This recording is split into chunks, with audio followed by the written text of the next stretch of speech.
And we are live. We are live. Sabaho, everybody. Sabaho, everybody. Welcome back to the channel. Um, I don't know why I want to double check and make sure everything is working, but either way, I hope you're having a great Saturday morning with tech. This is episode. Okay, well, you know what happens when you have 1,000 phones and you forget to turn off the notification is you'll get notifications out of everything. But I do want to say good morning to everybody, and I am actually needing to just shut off the power on some of my phones. So let's go ahead and turn it off. And this is the Mate 40, the not Mate 40, sorry, the Mate 30 Pro. I don't know why I said the Mate 40. It's last year's phone, the one I went to Berlin for. But Sabaho, everybody, again, welcome back. I see Donald's in the chat. Good morning. Welcome back. And thank you very much. And hope you're doing well. I also see IK Tech. Good morning. And it is Saturday morning on October 17th. We are officially over halfway in Techtober. This week was extremely busy for the channel and extremely busy actually for a lot of people. There was two major launches happening this week. Obviously, as we all know, the OnePlus 8T, the 8T officially became available and of course, announced basically. And of course, we also saw the announcement of the iPhone line of devices, the 4 iPhones in 2020, or at the end of 2020 to kind of carry us through most of 2021. Wayne, good morning. Hey, good morning, Scott. Hey, good after. Oh yeah, that's right. Good afternoon, Scott. So depending where you guys are, it's going to be good morning. Views on the OnePlus 8.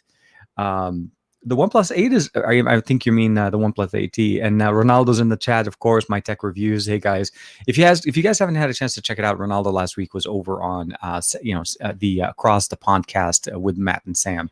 And that was also a very nice, fun show to check out. But yeah, basically, we looked at a couple of things coming out, right? We had 4 iPhones come out. OnePlus didn't launch 2 phones this year. They launched 1. So essentially, we normally get, at the beginning of the year, we normally get the standard model. So last year, we had the 7 and the 7 Pro. At the end of the year, we had the 7T, and then we had the 7T Pro. So those are the 2 new lines of devices. And this was kind of like the first year that OnePlus decided to do that. This year, at the beginning of the year, we thought it was going to continue. We saw the 8 and the 8 Pro, which are obviously very nice and very powerful devices. And at the end of 2020, where I think most of us were expecting an 8T and an 8T Pro, OnePlus did kind of a little bit of a different experiment here. They kind of combined both devices. And what I mean by that is we saw some features come into the 8T that typically would not have been part of the 8T before. So those are the things that we're looking at. Suraj, hey man, good morning. How you doing? Wayne, the 8T or the Pixel 4 5G can't make my mind right now. So it depends on what you're looking for, Wayne. Honestly, so let me just bring that up. I mean, it'll actually be really nice. And then the other thing that I'm also doing a little bit different today, which I forgot to mention, is I am not broadcasting the show on Periscope this week. This week, I'm actually going to start broadcasting at Twitch. And it's mostly because I've realized that over the time I've been broadcasting that Periscope, and I do know that there's a few people that do follow it. Unfortunately, my subscription with StreamYard only allows me to do 2 shows or two broadcasts, meaning it would actually have to basically figure out what would ultimately work better for the channel. And I think at the end of the day, I think more hours of subscription or more hours of actual like basically just engagement or even broadcasting over on Twitch would help the channel on that side. So those are my main things there. I call it the OnePlus Nord Pro. The FBS 33 kind of like calls the OnePlus 8T as the Pro. Okay, so if you're looking between the 8T and the Pixel 4 5G, there's a big difference in what you're looking there, right? The Pixel 4 5G essentially, or the Pixel 4, I think you mean the Pixel 4a, because the Pixel 4 didn't have 5G. So the Pixel 4 is last year's flagship. Pixel 4a just got launched at the same time as the Pixel 5. Now, the Pixel 4a sells for about $500. The OnePlus 8 sells for $699. So the OnePlus 8T is closer to maybe the Pixel 5, or I'm thinking maybe you meant to say the Pixel 5 in there.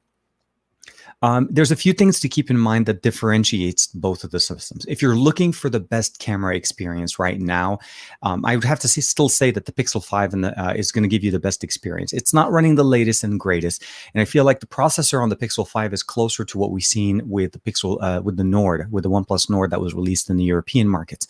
So it's not available in the US, but it did receive the same chipset, which is the 765. So those are two things that be a little bit more comparable. If you're really kind of in between those two, and the camera is not the biggest deciding factor for you, I honestly would probably say that the OnePlus 8 is maybe a little bit 8T is a little bit better, because from a gaming standpoint, battery capacity, charging speed, screen size, you're definitely getting more for the extra $200. Plus, you're getting the 865, which is the chipset there. Not that I'm trying to take anything away from the Pixel 5. The Pixel 5 is a great device, but when you're saying that you're considering both, that means there are certain things in the 8 line that you like from OnePlus, and there are certain things that you like from basically what you get with Google. So those are the things you want to keep in mind and actually kind of check it out. Also, I think the OnePlus 8T comes in 2 different variants, not in the US, but at least in Europe, they come with an 128 storage, and I think it's a 256 gig storage. So if you're able to get that one, then the price is a little bit even better. So I'm hoping that kind of answers the question for you, Wayne. We started. Joseph asking, when did you start? We started at 10:45, roughly about the same time we usually start. So I believe that the OnePlus 8 is better than the OnePlus 8T. In design, yes. In function, no. And I say that mostly because of the same sensor is pretty much there. So the camera sensor, the 48 megapixel sensor is there. The OnePlus 8 looks more like the OnePlus 8 Pro with just a smaller form factor than the standard OnePlus, like the 7 and the 7T. So they've kind of typically kept a flat display. So we lost that at the beginning of the year. And I'm not trying to put basically saying that, flat is better than curved. It's a personal preference, and you do basically pick up basically on what you choose to go with it. Same processor. The OnePlus 8T comes with 12 gigs of RAM automatically, 256 UFS 3.1 in the US at least. And the overall, as far as the actual processor, is the same, but you get 120 hertz refresh rate with a flat display, as opposed to getting obviously a 90 hertz refresh rate, obviously with the curved display. So in the essence of what you're looking at, I feel like the 8T is better than the 8. It's kind of almost in between the 8 and the 8 Pro. That's the best way to put it together. Benchmark-wise, it benchmarks pretty much the same. It's close to the OnePlus 8 Pro as far as the numbers. Charging speed, absolutely out of the box there. They pretty much just took all of the things that we love about Warp Charge 30, and obviously multiplied that by going with the dual batteries. So Vanish, I'm not disagreeing that the OnePlus 8 is a great phone. I just think that if somebody's looking for a flat display, I think the 8T will meet the bill right out of the bat, because the 8 and the 8 Pro both have curved displays, which is not an issue, but not a preference for everybody. So you kind of want to look at what best works for you. But at least we have the option in 2020 at this point. Mark Speck said, I just ordered the OnePlus 8T, got it from T-Mobile, can't wait. So you also have something interesting, Mark, is that you picked up the OnePlus 8T Plus, a very interesting, unique device that comes out that was not talked about during the announcement. And it has an IP68 and the Global doesn't. Why?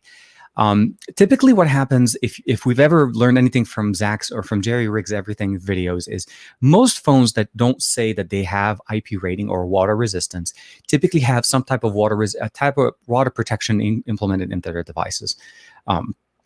Personally, there's a couple of things that varies between the OnePlus 8 and the OnePlus 8T and the OnePlus 8T Mobile Edition. More than likely, the one that you got, Mark, is actually going to be a single SIM, not a dual SIM. So there's a small variance as well as on the hardware, which also leads into the whole Plus concept, which gives us the IP68. There is a chance that it has additional water resistance, and it also just could be that they decided to basically only apply for the license on the Plus model, hence the whole difference with the Plus moniker to it, which is a subset of other devices that the OnePlus 8T are going to be. The surprise, though, is it's exactly the same price as the standard unlocked model, which goes to show that there are certain subsidies going on. Typically, we've seen it that the certification for IP, an IP rating, whenever they make the statement for an IP rating, there's like a $50 upper right away, and this one doesn't. So I'm really excited to see what the experience is with the Plus model, because I think most of those are going to be coming out very soon. Not only on the actual functionality, but I also want to be able to see how quickly is T-Mobile going to be supporting those updates that OnePlus pushes. So that's the biggest thing that I always like to see with especially with carrier versions of OnePlus devices, is we want them to be able to basically be as good as the unlocked model, and that takes away from having people need to go buy an unlocked model. Now, the dual SIM versus single SIM, that's a personal preference. If you do need dual SIM, you probably will need to get an unlocked model. Although on the IP rating, honestly, OnePlus for the longest time didn't have an IP rating, and everybody knew that the OnePlus devices would withstand a splash or a dip in the water. It's as long as you don't have the movable parts like the OnePlus 7 Pro did, it's very hard to basically get them damaged unless there's an existing damage on your phone before it gets in the water. There's a really good chance that you'll be able to take it out, wipe it off, and it should be pretty fine. But I'm not sure why the IP rating is not listed on the non-plus model, which again, it may just be a T-Mobile deal. T-Mobile may have said, look, we need a differentiator. We need ours to look slightly different and make it more appealing to customers. And this is by no means a bad way to do it. Giving a special name and giving it an IP rating is always going to be something that a lot of people care about, especially in these days. Phones should be IP rated 68. You should not have to worry if there's water outside. I mean, let's just say this. There is a phone on the market, not that I'm trying to hint at anything, that is $2,000+ that I am scared to take with me to the beach. I am scared to take with me anywhere where there's going to be water. Let's just say that's something that shouldn't happen. But I'll keep going from there. Okay. So you did mean the 4A 5G. So the 4A 5G has a big display, and it is, like I said, it's that whole $499 versus $599 if you're looking at the 128. It really does come down to the camera. I still think that the Pixel 5 will give you, or the Pixel 4A will give you, the 4A 5G specifically, will give you a better experience in the sense of what the images come out at the end. The speed and the performance will always be over on the OnePlus because it is running the Snapdragon 865. You have faster internal storage at UFS 3.1 as opposed to the UFS 2.0. And then, of course, you also have more RAM and, of course, faster RAM. So we have 12 gigs of RAM compared to the 8. There's a whole bunch of different factors in there. The images out of the OnePlus 8T are actually pretty decent. I still feel like the Google processing or the Gcam post-processing will always give you the best experience. And not that I'm trying to knock it out or anything else, but I'm pretty sure there's going to be a Gcam mod for the 8T. So if that's ever going to help you, I'm hoping that helped kind of get you in the right direction. Sam says, I'm afraid that OnePlus will struggle in the US market this year. So OnePlus as a brand, at least in the US, has been growing over time. They are still, and I could be wrong on this one, but I haven't heard any other partnerships with the OnePlus 8T. If I'm not, as far as I remember, all I heard was T-Mobile this year. Sorry, I forgot. Notifications, that's all I can say. Notifications, and I am just screaming notifications here.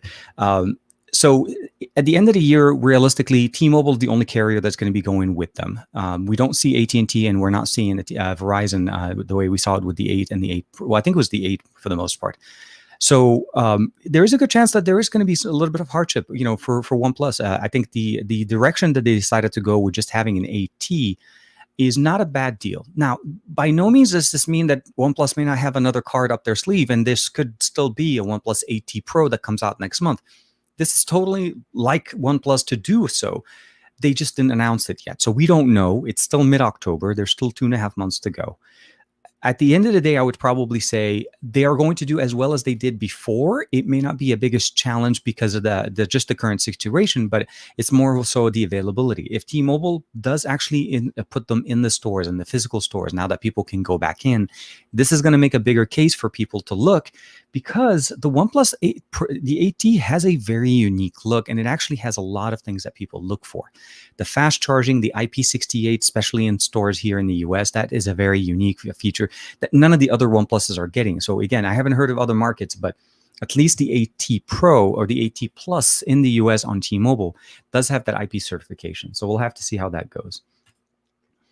Actually, the Pixel 5 is better because of the camera, stock Android, and a reasonable price. So Ravim Minon, I totally agree with you if those are the things that you value. Totally agree. I never once said that the Pixel 5 is not a great choice. But when you're looking at two different things, you have to consider the pros and cons on both sides. The Pixel 5 is obviously a $699 phone. It's the same price as the OnePlus 8T.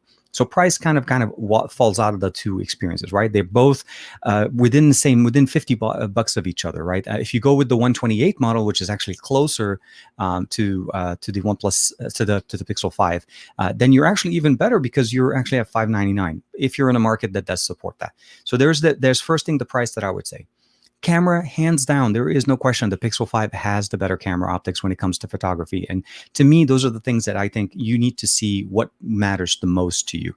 The stock experience on Android, believe it or not, even with a color, or even with Oxygen OS 11, the OnePlus 8T, the OnePlus 8, the OnePlus 8 Pro are still crazy fast. Speed has not been compromised on the OnePlus line.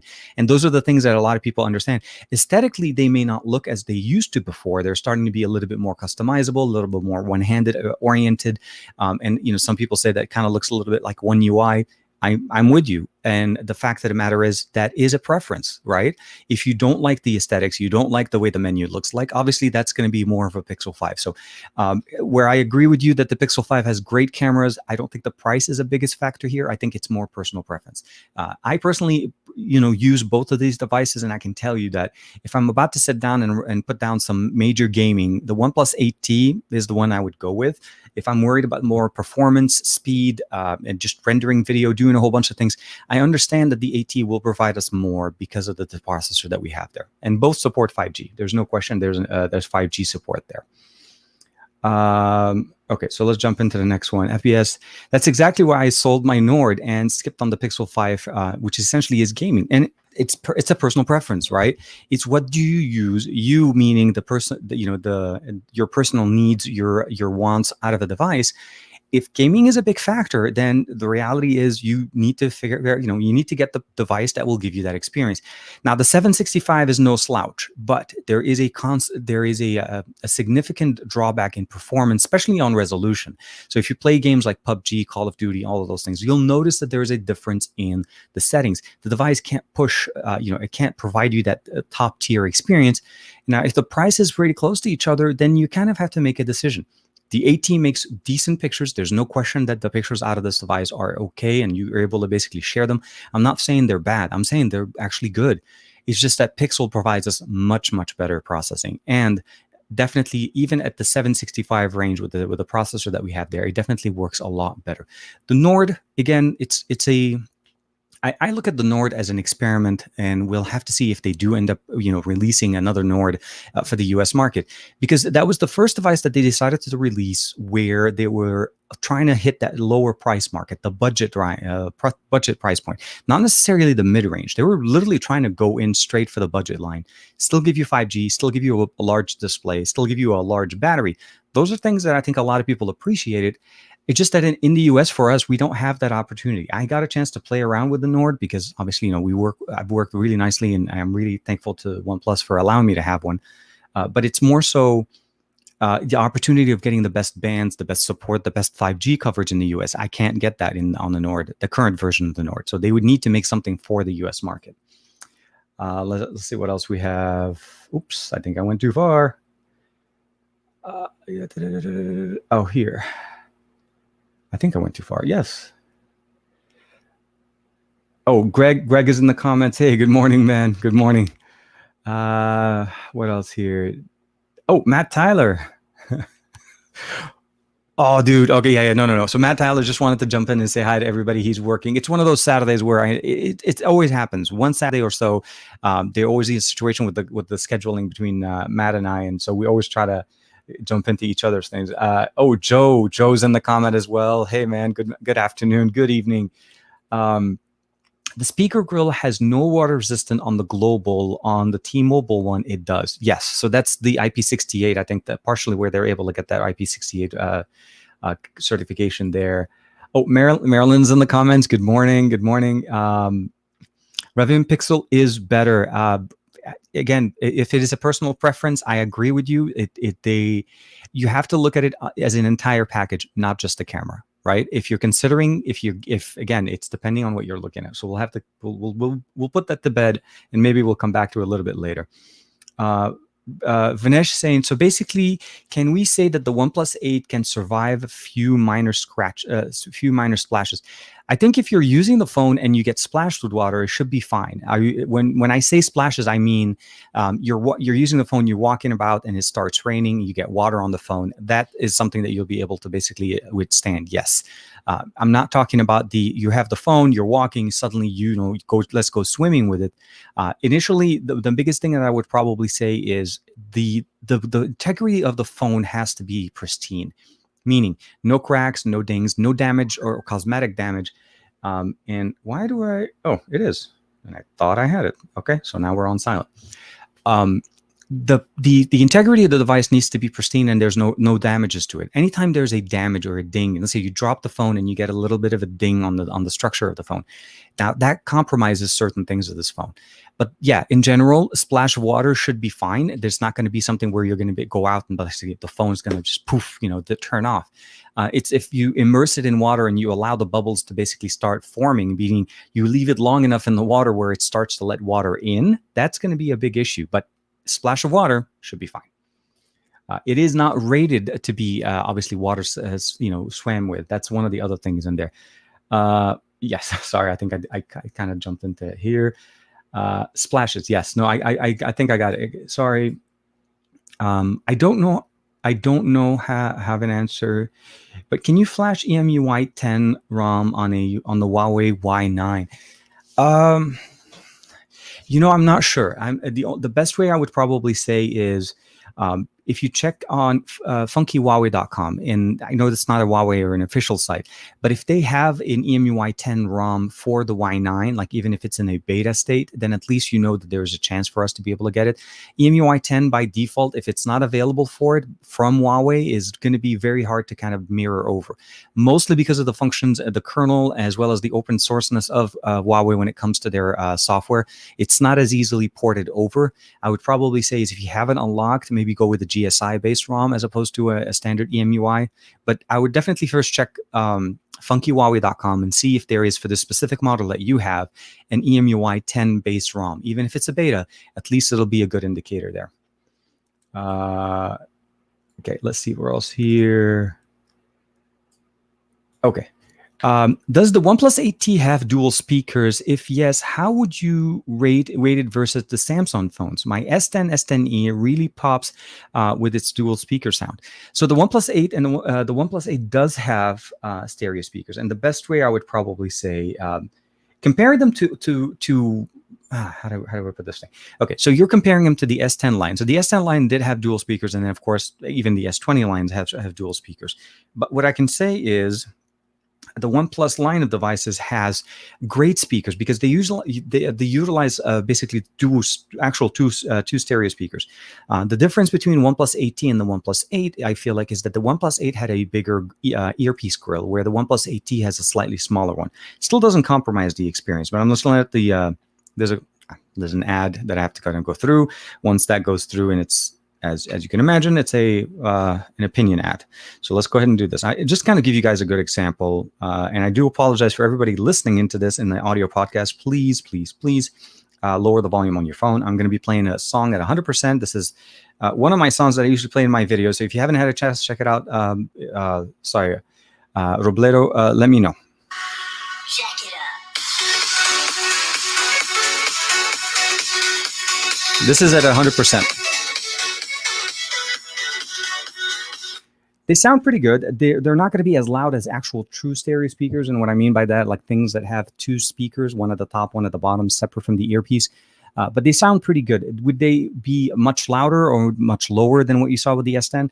On average, they're louder than most devices that I've listened to. I've heard other devices that have lower volumes on them, and they sound pretty good. They have some bass into them, and they're not too tingy at the top end, especially since I'm playing them at 100%. I hope this kind of answers the question, mostly because I think it's hard for me to describe it to the S10 since I don't have that one anymore. Joe's saying, Matt Tyler, get back to work. Yeah, exactly. Will the unlocked Pixel 5 work on Verizon 5G? It may work on the Verizon, but it won't be under the ultra wideband side. The current configuration, at least that we've seen, it says that it supports 5G, but I think it's the low band 5G. So Verizon, at the time of the iPhone launch, if you guys saw the announcement there, made a massive announcement on top of their ultra wideband, the UW option that they have available in certain cities, and those are basically restricted and obviously direct line of sight, speeds, etc., etc. We'll get the UW on the side. They're also launching their nationwide 5G, which should, I'm hoping, be compatible with it. I haven't seen the specifications of that and don't have a way of testing it yet, but I'll definitely keep an eye out for that. If I do see that, make sure you follow me on Twitter, and I'll make sure to post that there for you guys. But I haven't heard anything on that yet, or at least any announcements from Verizon, at least. Thanks, man. Looking forward to this, and I will let you know. Thank you. Appreciate it. No, I'm first and foremost, by the way, if I didn't end up getting one directly from OnePlus for the review, I was automatically going to go with the OnePlus 8T Plus from T-Mobile.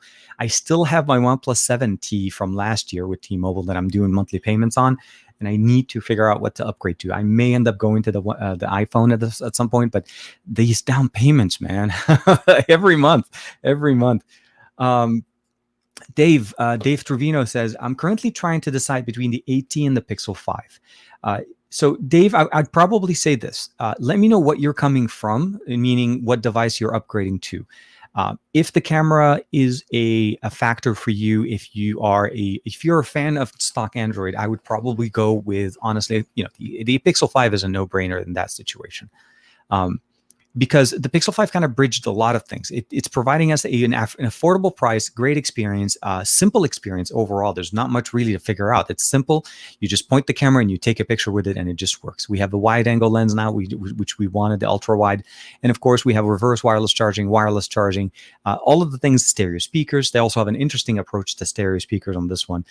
So I think it's a good experience. The OnePlus 8T Pro goes to a little bit more into more of the speed, performance, gaming, and processing power. And I think it does really good in the camera department, just not as good as the Pixel 5. It's a bigger battery, a bigger display, faster charging battery. There's a lot of things going on in there. And those are the things you want to kind of keep in mind and what you're looking for from the experience. So at the end of the day, I would say this. If you're coming from a Pixel, I think the Pixel 5 is going to be absolutely fantastic. If you're coming from a third brand and you're looking to go into either the 8T or the 5, focus on what makes the sense most to you. Do you want a smaller form factor with a really good camera? Then the Pixel 5 fits it. If the physical size of the phone needs to be a little bit bigger battery, really fast charging, I think the 8T still makes a really good case, and I feel like a lot of people will go the route of the 8T. There's something to be said about the 8T's prowess at $749, where the $699 Pixel 5 is still trying to basically make its way into that realm. They decided not to go with a flagship processor. They're still giving you a flagship experience. But again, there are certain things that get compromised when you don't go with the 8 series of the Qualcomm chipset and you go with the 7, namely gaming, namely video rendering, namely just basically overall things that you do with your phone that are more than just normal browsing, taking pictures and posting to social media, sending and receiving emails, messages, and all of those things. The 765 is a champ. So I personally would say go with what works the best with you.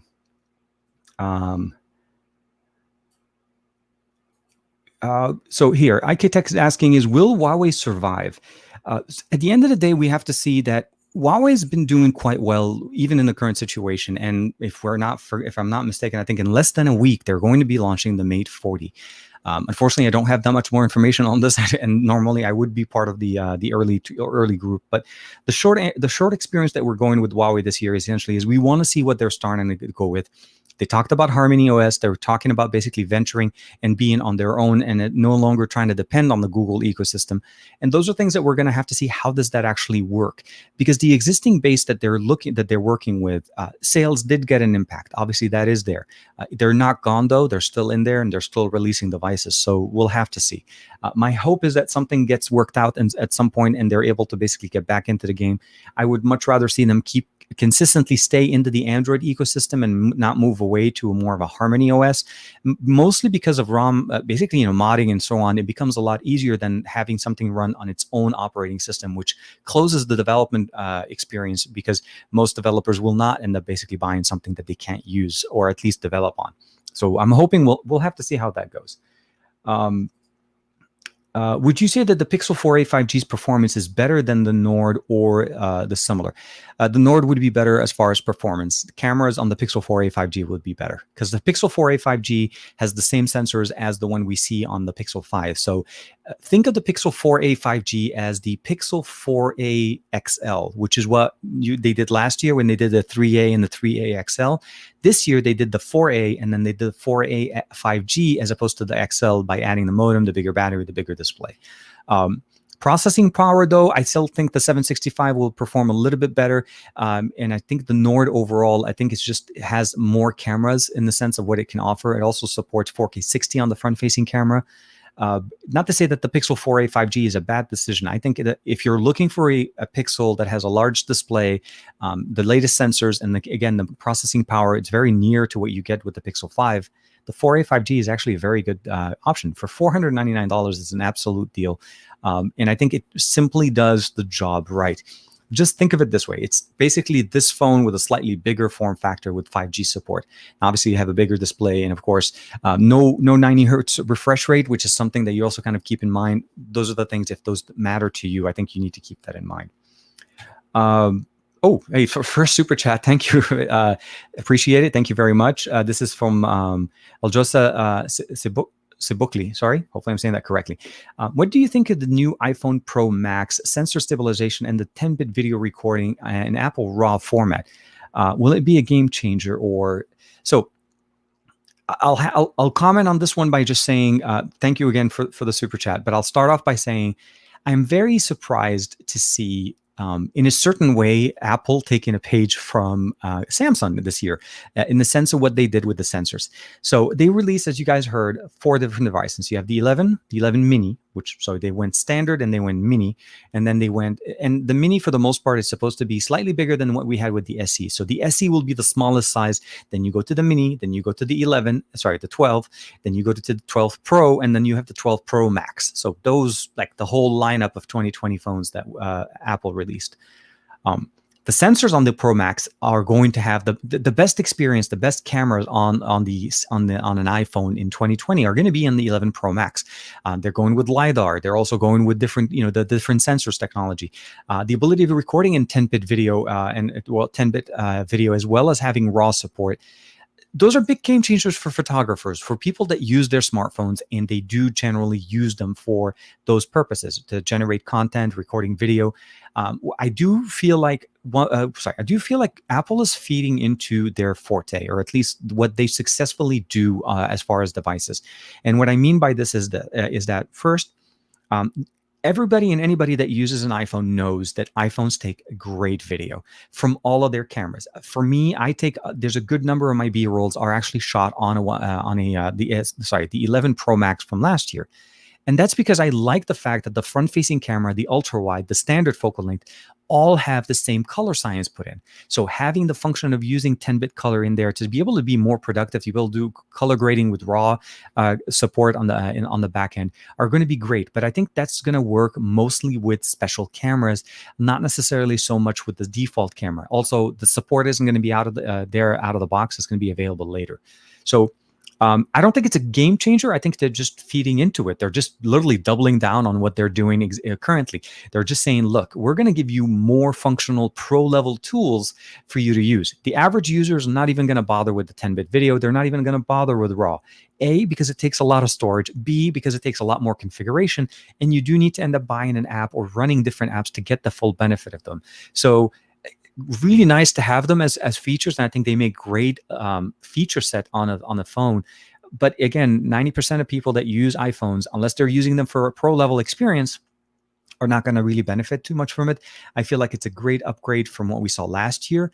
But again, that whole Golden Gate, now we have to be in the Pro Max to get the best experience, is a little bit of I'm going to have to say it's like the Note 20 Ultra, better sensors than the Note 20. The S20 Ultra, again, the 108 megapixel sensor than the other S20 didn't have. Samsung and Apple are learning that they're trying to give you basically the best of the best at the top. And I'm going to say Huawei did the same thing with their P40, the P40 Pro Plus. That was the best of the best.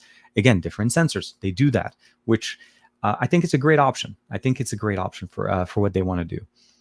Okay, let's jump in. Which one would you recommend for gaming? Gregory, uh, Griff, Griffin. Sorry, Griffin Anthony Griffin. I'm not sure, Griffin. I gotta go back and see some of your comments. Your comments are sporadically spit out there, and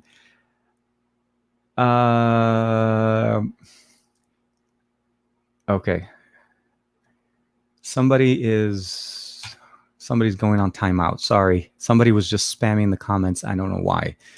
Okay, so let's jump into sorry, do this. Griffin, if you sorry, Anthony, if you don't mind reposting your question, I do apologize. I think I may have missed that one. And let's jump over to Muhammad Azhar. I have seen some speed tests between the Pixel 5 and the iPhone 11. The Pixel is catching up with it despite the mid-range processor. So the big thing that we also want to keep in mind, Hamad, is that you're looking at them as slightly different shifts, right? So the iPhone 11 is running the A13 Bionic, which is last year's processor. The 765 got released at the end of the year, and it is really more of a mid-range, but it's the top mid-range. Think of it as the best of the 7 series is the 765. The 865 Plus is obviously the best of the 865 series. The difference in performance really needs to come down to what you use your phone. If we're talking performance, meaning opening apps, closing apps, going from one app to the other, swiping through the UI, going into Instagram, going into Twitter, email, taking pictures, doing all of the general things that we use our smartphones to, or consuming media.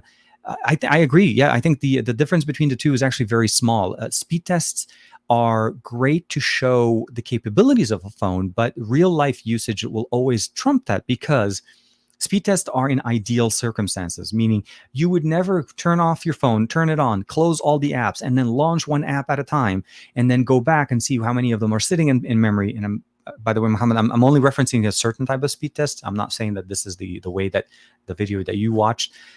Those are specific situations that are kind of, again, in a specific format. Typical usage is where you're opening an app, you use the app, you're loading a whole bunch of different things where it's using more memory than just opening and closing it, and then you're running different apps at the same time. And I think both Google and Apple have done a great job into mainstreaming, or basically allowing their launchers to work perfectly with what they're offering us. So yes, absolutely.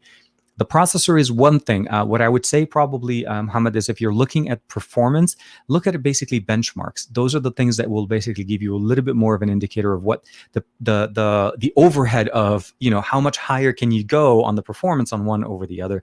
But I think overall, most people, if you're, again, unless you're doing seriously some heavy lifting, and when I mean by heavy lifting, I'm talking video processing, rendering video, content creation off your phone. Those are the things that are going to basically start jumping at you and showing you a little bit more of the difference in performance. But if you don't have them next to each other, I don't think really most of us won't realize the difference.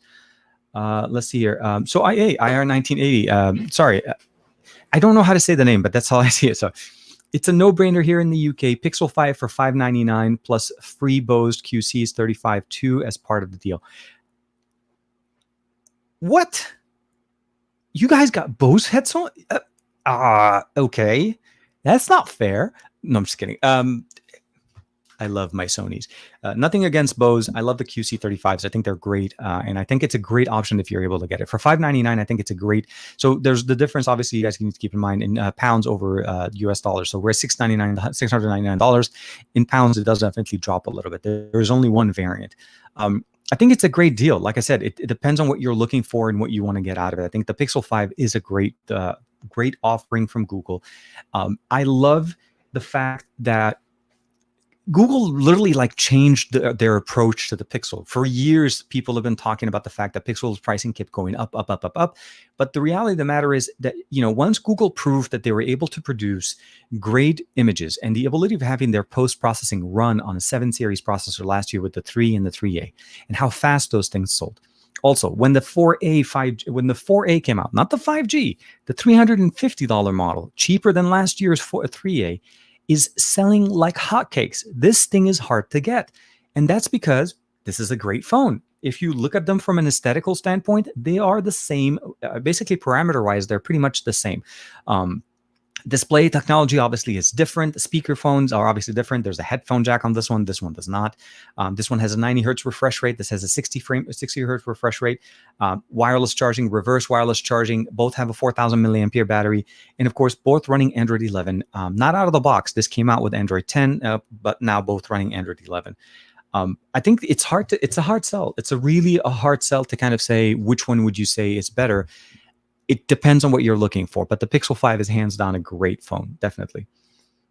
Nitin, send me the OnePlus 8T. Nitin, send me $700. It's a very easy. Actually, no, I take that back. Send me 800 because there's $50 for shipping, because that's going to be how much expensive it is to actually just send it. But it's a $750 phone. The OnePlus 8T versus the Mi 10 Pro. Ooh, that's a good one. Which one?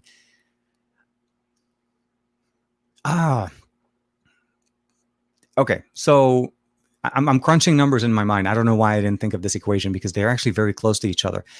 Both are gaming phones. Both have a flat display. Both are running the 865. Neither one of them is running the 865 Plus. If I'm not mistaken, I feel like the 8T has the faster battery. It runs at the 65 watt. The 10T Pro did go back to 30, which was one of the things I was confused why Xiaomi didn't keep the 60 watt charger, because the Mi 10 Pro did have 65 or 60 or 65, and then when they went down to the Mi 10T, they went down a little bit. So short answer, I think it's a good experience. I think they're both decent in the sense of the software. Both are running Android 11 out of the box. Both are running. I take that back. Actually, I take that back. No, the Mi 10T Pro is running still Android 10 on MIUI 12, where the OnePlus 8 is running. Sorry, 8T is running Android 11. I think they're pretty close. Honestly, I would go with whatever you feel like is the better experience. I mean, the 144 hertz over the 120 is a marginal benefit, and I say that purely because very few games play at 144, and even if you're playing them at 144, there's not enough of a difference for you to notice it. That if you played it on a 120 over a 144, so I feel like that's more of a numbers game. But at the end of the day, I would say, yeah, I think it's a good experience for both. There's not much really, I would say, to say one over the other, unless there's a specific preference that you like. Do you either like MIUI or Oxygen OS?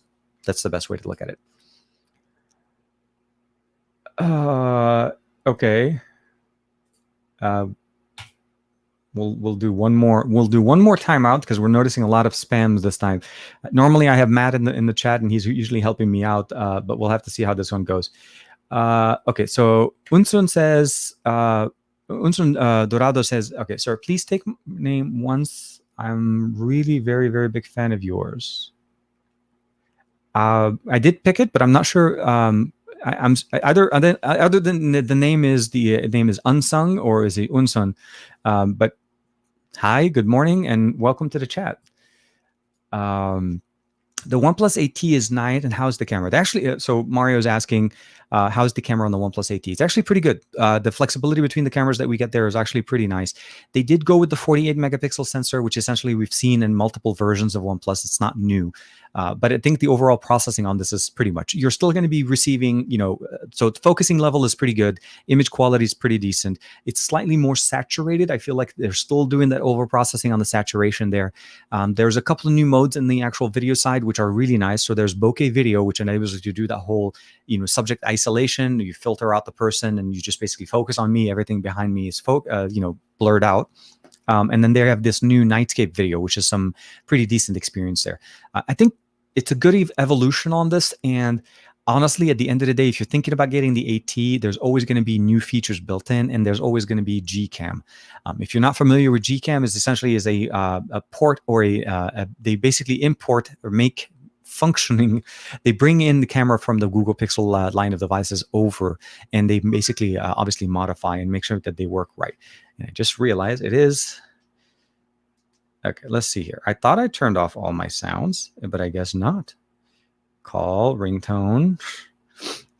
I love notifications. But yes, I think it's a great option. I think if you're looking for the AT, it's the best that OnePlus has to offer, and it's the fastest that OnePlus has to offer at the end of the year.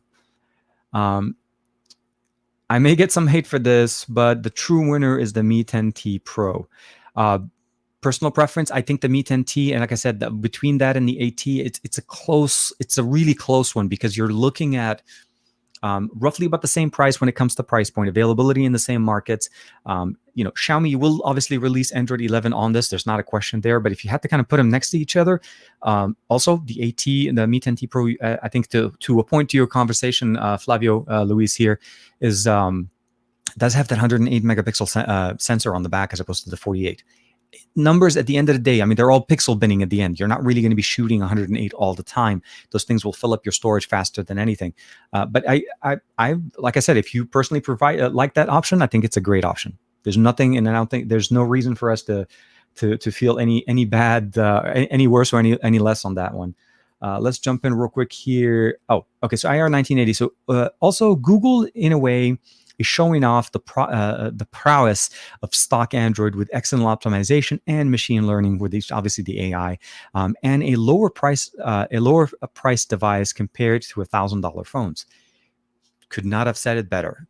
Absolutely could not have said it any better than that. It is truly the ability, and Google is one of those companies that can, because they are. So think of it this way. Whenever we see a new version of Android, there is think of it like what do the developers and the software engineers that are working to build the software use as their benchmark? They use the next flagship as the main device to make sure that this device runs. So if there's any indication that Android 11 wasn't going to run perfectly, just absolutely perfectly on the Pixel 5, the Pixel 4a, and the Pixel 4a 5G, then those are the things that were there. They were designed to. They were designed to make a 765 series processor shine and give you the experience. And like I said, a flagship experience on a mid-range processor for the right price. And that's the big difference. Google's truly realizing that phones are getting too expensive and people are not going to be buying, and even though people may buy the $1,000 phones, if you look at it just from the sense of numbers and sales, the $1,000 phones may sell 1,000 units. Obviously, the numbers are not right, but the short answer what I'm trying to use is just a reference range. If a $1,000 phone sells 1,000 units, you're going to sell 10,000 units of the mid-range device. Why? Most people don't need all those extra bells and whistles. And at the end of the day, it's like you make more money selling your mid-rangers. And the reality of the matter is, if they're able to do what they do best at the 7 series, especially since Qualcomm released the 765, and I cannot wait for the next series, the 775, to come out. Those are the things. A lot of phones benefited from this. And that's why the whole shift kind of happened in 2020, where there's more mid-rangers and more people are excited about mid-range and mid-range processors than what we've seen in the past. Absolutely. Nicholas Padilla, how are the haptic feedbacks on the Pixel 5? Are they as good as the OnePlus 8 Pro? Different feedbacks. I think the OnePlus 8 Pro still has a little bit better on the vibration motor on there. I feel like the total response is pretty good. But the Pixel 5 runs pretty good. I think overall haven't had any problem. It's not as what we used to experience with the OnePlus 7. If you remember the OnePlus 7 back from last year, it's definitely a lot better. Okay, let me double. Okay, see, Greg jumping in here. TK, TK, Max Lee gave me the Xiaomi Mi 8. Holy moly, this phone is fast. Yeah, no, Xiaomi is a big. First and foremost, very happy to work with Xiaomi. I was also very happy a couple of weeks ago we got a chance to unveil the Mi 10T Pro. They're very fast, absolutely. There's no question. And I love the way they implement their operating system. I'm hoping that you're already running on MIUI 12. Greg, let me know if you're not. But if you're running it, even if you decide to basically unlock it and run a GSI ROM, this is also going to be one of the other things. It's easier to unlock the phone with Xiaomi devices. You just have to do that little waiting period.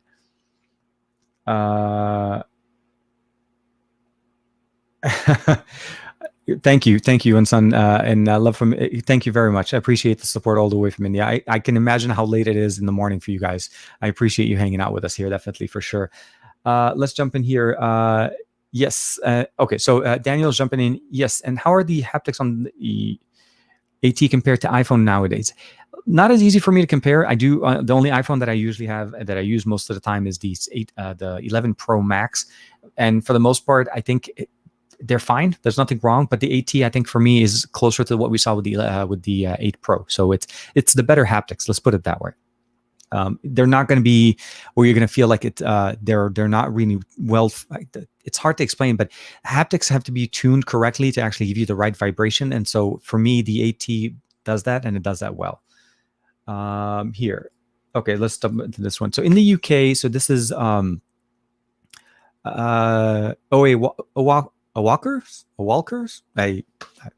Walker. And I do apologize if I'm saying this wrong. He's saying in the UK, in the UK, the AT is $50 cheaper than the Pixel 5, bigger screen, faster chip, fast charging, etc. I'm not focused too much on the camera. So what he's referring to there is the other model of the AT. As I mentioned, in the US, or at least in the US market, they only released one version of the AT. That's the 12256. And it sounds like in the UK or in the European market, they released two different versions. There's the 8, I think it's the 12128 and the 12256. And the 12, I think 128 is cheaper, and that makes perfect case. Yes, if you're looking for that and the price is right, there's no reason why the AT wouldn't make a good case. I do want to focus also, but I do want to also talk a little bit more about the Pixel 5 versus the 4A in just 1 second. So Tenjin Mahmoud is saying is the OnePlus isn't reliable anymore. You can't use OnePlus phones for 1 to 2 years. It's hard to. I can say that. Okay, so let me step back one quick step. I know personally that a family member has been using the OnePlus 6 for the last couple of years. So this is not the 7, not the 8, but the 6, and they're recently upgrading to the OnePlus 7T. So they're jumping into last year's processor. There was no problem. The OnePlus 6T was also very capable. I have the McLaren edition of the OnePlus 6T, and I'm in the process of, sadly to say, I'm in the process of selling it. But short answer is, it depends on what you're using it for. I think the overall experience, if you're at the OnePlus 6T and later, when they switched over to the in-display fingerprint sensor, we start seeing the 30-watt charging. I feel like those devices are carrying or are holding up pretty well. If you're looking more into the 5T, I'm probably with you at this point. And then the support level is going to be start hitting that almost end of the life process.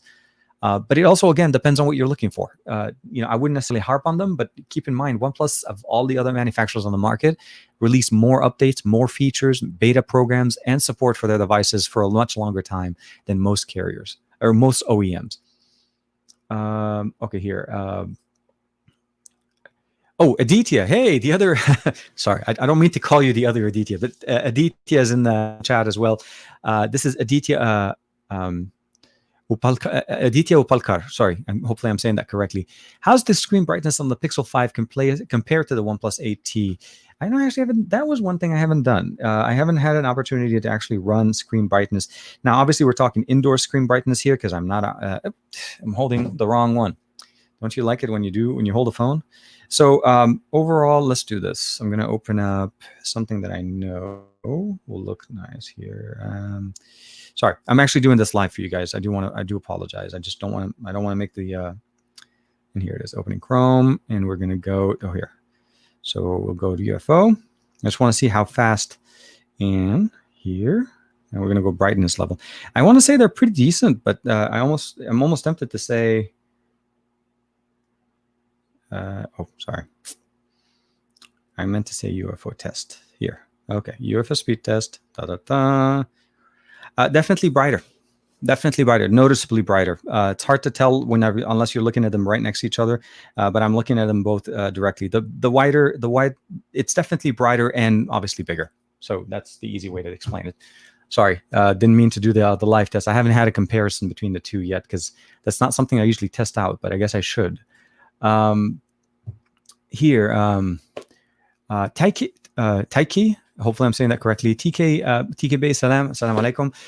What do you think about the long-term period of using the OnePlus 8T? I think the OnePlus 8T should easily carry you for at least 1 to 2 years of usage. Not because of I'm not trying to say that obviously it's future-proof, but essentially you're getting into the 5G era, right? So you have 5G in there. So whenever that becomes more stable and more available in the markets that you're in.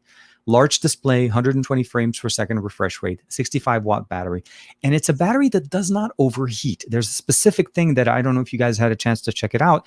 I posted a video over on my YouTube channel a couple of days ago, which is the speed test of the OnePlus 8T. And I like to do those speed tests on phones because the biggest thing that most companies that, and I'm not trying to say that it's a concern, but, the biggest thing that you'll see on a launch event, phone XYZ charges in so much speed and blah, blah, blah. Yes, those are great numbers, but at the end of the day, how hot does your phone get? Are we talking about, charging your phone so fast, but then your phone is hitting 105, 110 degrees Fahrenheit?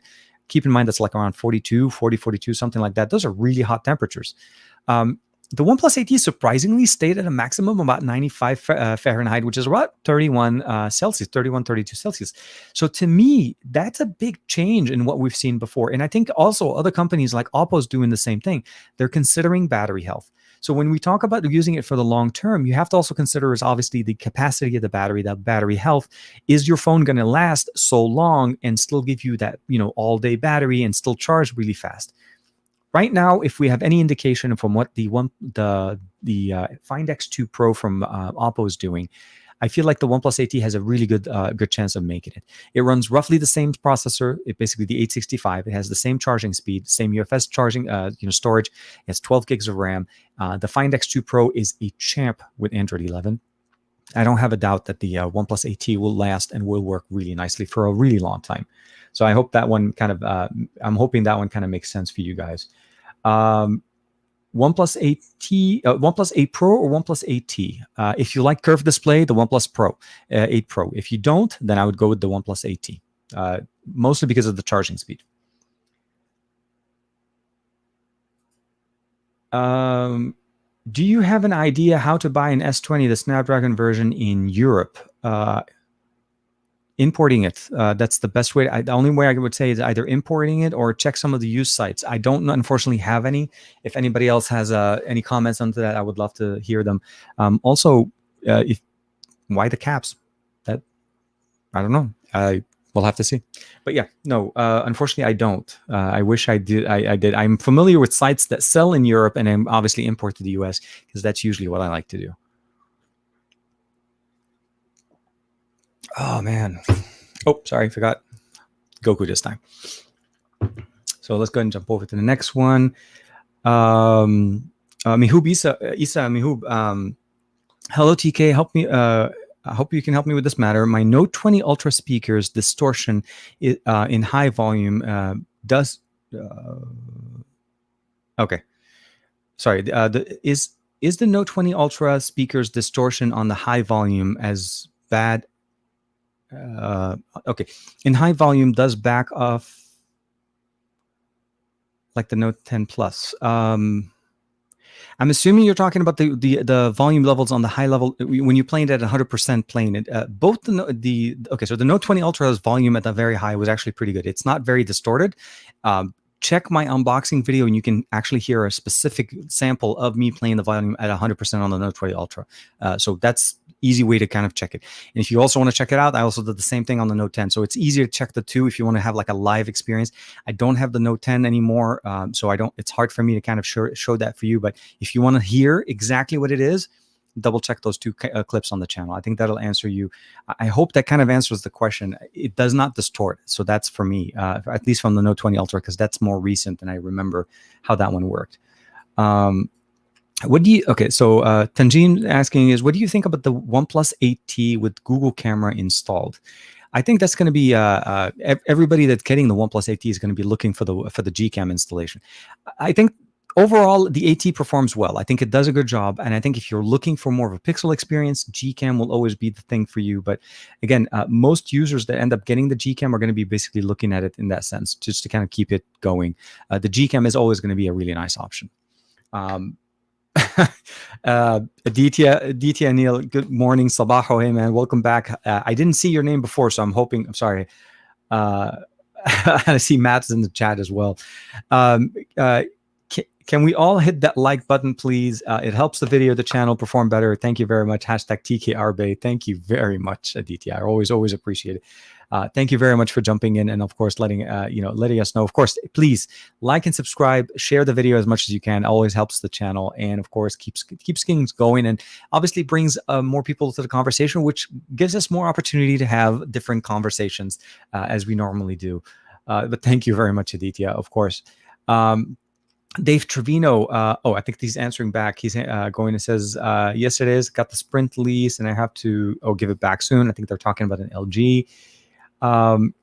A question for the chat: Pixel 5, S20 FE, or OnePlus 8T? Lethal Emperor. That was a lethal shot right there. It's like throwing. That's like I'm just gonna leave this here. Talks amongst yourself. That's a tough one. That's a tough one. I'll say this: I've played with all three of these devices.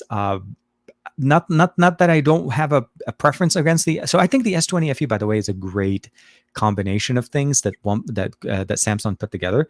I still feel though that the camera configuration, the camera experience, for the most part, I feel like the Pixel 5 will win that one across the board. Speed wise, I still think the OnePlus 8T will win. I think the OnePlus the S20 FE is more of it's truly meant for the fans of Samsung and One UI, but wanted to get something for a more affordable price. I don't knock it. I don't think it's a bad decision. I just feel like I said, it's the choice of the camera sensors that we have on this, the material that we have on the back, and the overall experience. I think it's great for the price. I think it's great for a fan that loves Samsung, and if you're trying to get into the Samsung ecosystem, it's a great phone. Now with what we see with the fact that they dropped the price on it as soon as OnePlus released it, and as soon as Pixel came out. Those are big indicators, obviously, that it's really meant to hone in on that market. So it's hard. I'll let the guys in the comments answer it. Hopefully, we'll find more comments into that one. Oh, Mr. Commerce in the chat. Hey, man, good morning. Oppo Find X2 versus the Vivo X50 Plus. Which one would you say? Find X2, hands down. The Vivo is a great phone, and it's funny, kind of like putting Vivo against Oppo kind of thing situation. But just mostly because of the factor of actually I've used the Find X2 more, and I've seen the Vivo and I've seen the performance on it. I think it's a great option. But if you're considering the Find X2 Pro and and what it offers, especially now that it has Color OS 11 on it already, there's a lot of things, by the way, that improve when you go over to Color OS 11, the latest and greatest. And of course, some of the new options that Oppo is putting in there are absolutely fantastic. And I would say that installing the update on the phone made me feel like I got a new phone. It didn't feel like it just, new operating system. It was just truly snappier, faster, loading things, running things, 120 frames per second refresh rate, the massive battery, the charging speeds, all of those things. I would still say I would go with the Find X2 Pro. But yeah, I would love to hear your thoughts on that one as well. I like the Carmine Red G8. Yes, that was a good color. I think the 8T uses DDR4 instead of DDR5. That's true. It does use actually slightly slower RAM. But when you're talking about the fact that you have 12 gigs of RAM, either way, it just, from a process standpoint and performance, especially when you're trying to do things that are more like benchmarking, I would say basically performance intensive functionalities, DDR4, the 4X versus the 5 is not going to be that massive jump. When I did run the benchmark, which is kind of a surprise to me, and I don't know if you guys caught it in the video, it actually the 8T performed ever so slightly, and I'm talking ever so slightly, like maybe 10 points, a little bit better on the multi-core and the single core in Geekbench. So it's exactly about the performance that you can expect from the 8 Pro. Let's just stay that way. Because of the RAM, and of course UFS 3.1, and of course you're getting all the good new things from OnePlus at the end. Obviously at the end of 2020. And Joe's with me. See, Team Joe. Joe's with me on that one. Yes, no, definitely. And here, let's jump in. Oh, I think that okay. So the chat is jumping in. Okay, so Aditya is jumping back into. He says. The S20 FE, it's a perfect mixture of Pixel 5 and OnePlus 8T. So Aditya is jumping in with the S20 FE. I think it's a good option. Hold on. Ronaldo's in there as well. I'd love to hear what Ronaldo says. So Ronaldo from My Tech Reviews is jumping in. Says the problem with the OnePlus updates is that that if you get the phone from a carrier like T-Mobile, the updates don't arrive as fast as if you get it directly from OnePlus. It's so. Yes. First, I'll start off by saying right off the bat, yes, Ronaldo's on point on this. Yes, there is a delay in the effect of when an update comes in. So I'll explain by saying this. OnePlus is the manufacturer of the phone. They sell their own phones. They sell them unlocked. If you buy it directly from them, you're getting the unlocked model. You're not going to be able to get the carrier version. You have to buy that directly from the company. So in this situation, it's T-Mobile. T-Mobile receives the update the same time you and I receive it on the unlocked model. And T-Mobile has to go through and then run it through their software engineers to make it sure that it complies with what they need the operating system to do. So the ROM, or the operating system that runs the phone. And what that generally means, essentially, compatibility with their Wi-Fi calling, compatibility with their voice over LTE, all of those little things that normally we don't really see in the foreground. They're all background processes. And they also inject their own applications in there, because if you turn on a T-Mobile phone, you'll see that the My T-Mobile app is installed. It's a system app. It's not an user installed app. So those things need to be baked in. That unfortunately does take time, and it does actually take an effect into how fast these updates get pushed out to our smartphones. So not that they're not coming, they're just, as Ronaldo was saying here, they're a little bit behind. And that's always been my challenge whenever I'm making a decision if I want to pick up a phone directly from a carrier or an unlocked model. Now, conversely, speaking of which, for Ronaldo here, Samsung does it the other way. Samsung prioritizes their updates to carriers and makes sure that carriers push their versions of the update faster than the unlocked model. And that didn't used to be always the case, and they changed it. Now, for some reason, if you have an unlocked model, you're almost like at the end of the line when you get the updates on Samsung, where you're on the head of the line on OnePlus. So depends on the company. They do change, and things are a little bit different there. So Greg is also kind of commenting is on the fact that the OnePlus 8T also has the new and improved cooling system. It is partially that when it comes down to keeping the temperatures and the thermals running right, but it's also because they're using 2 batteries. You have to also keep in mind that it's one thing to say I have to run a very fast 2 miles.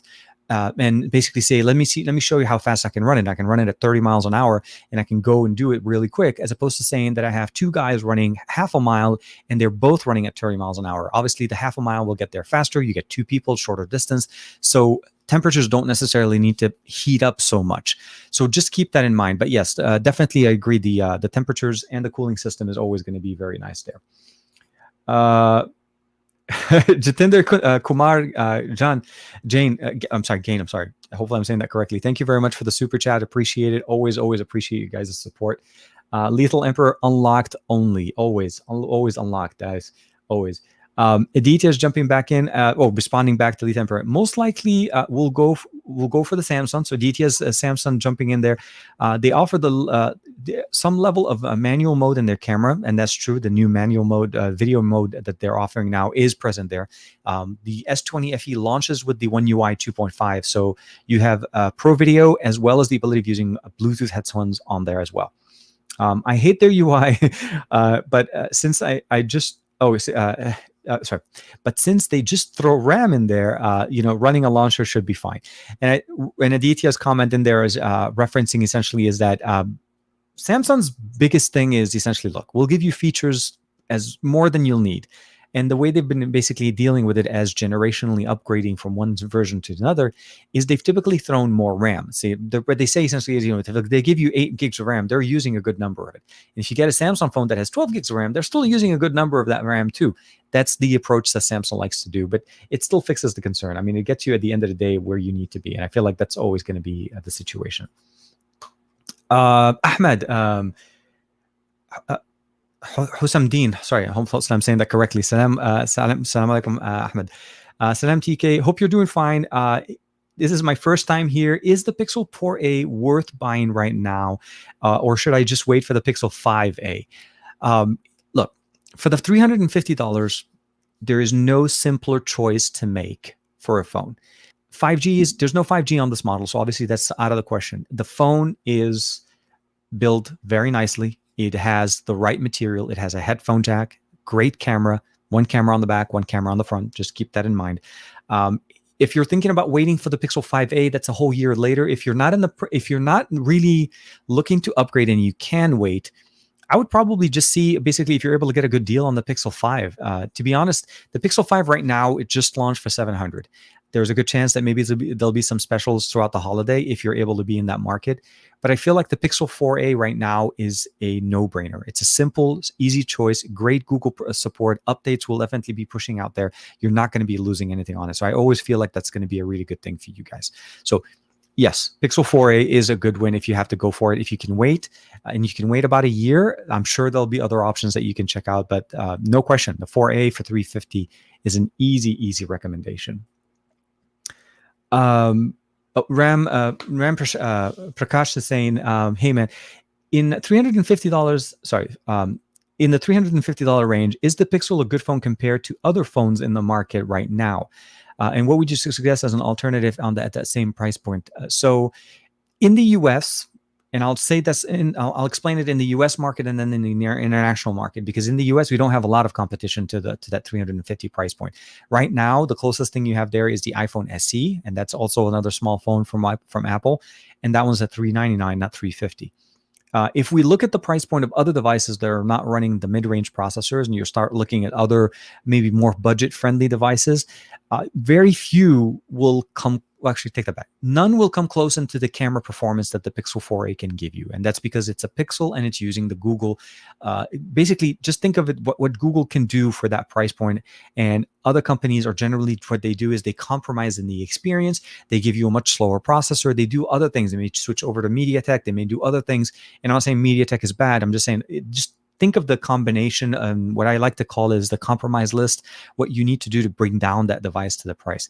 So they may be other devices that are cheaper, but they won't perform as well as the Pixel 4a. That's the general best way to say it. And that's why I always say that it's an easy sell. It's $350. It's simply one of the best options that you can get for that price point. And again, simple, easy, point and shoot, great photo experience. That's the best way to say it. Joe Hickey, Find X2 Pro, absolutely. Mr. Comer definitely jumped back in there as well. Let me double check here. Okay, so Ram Prakash, I think that was the one we were looking at just a second ago.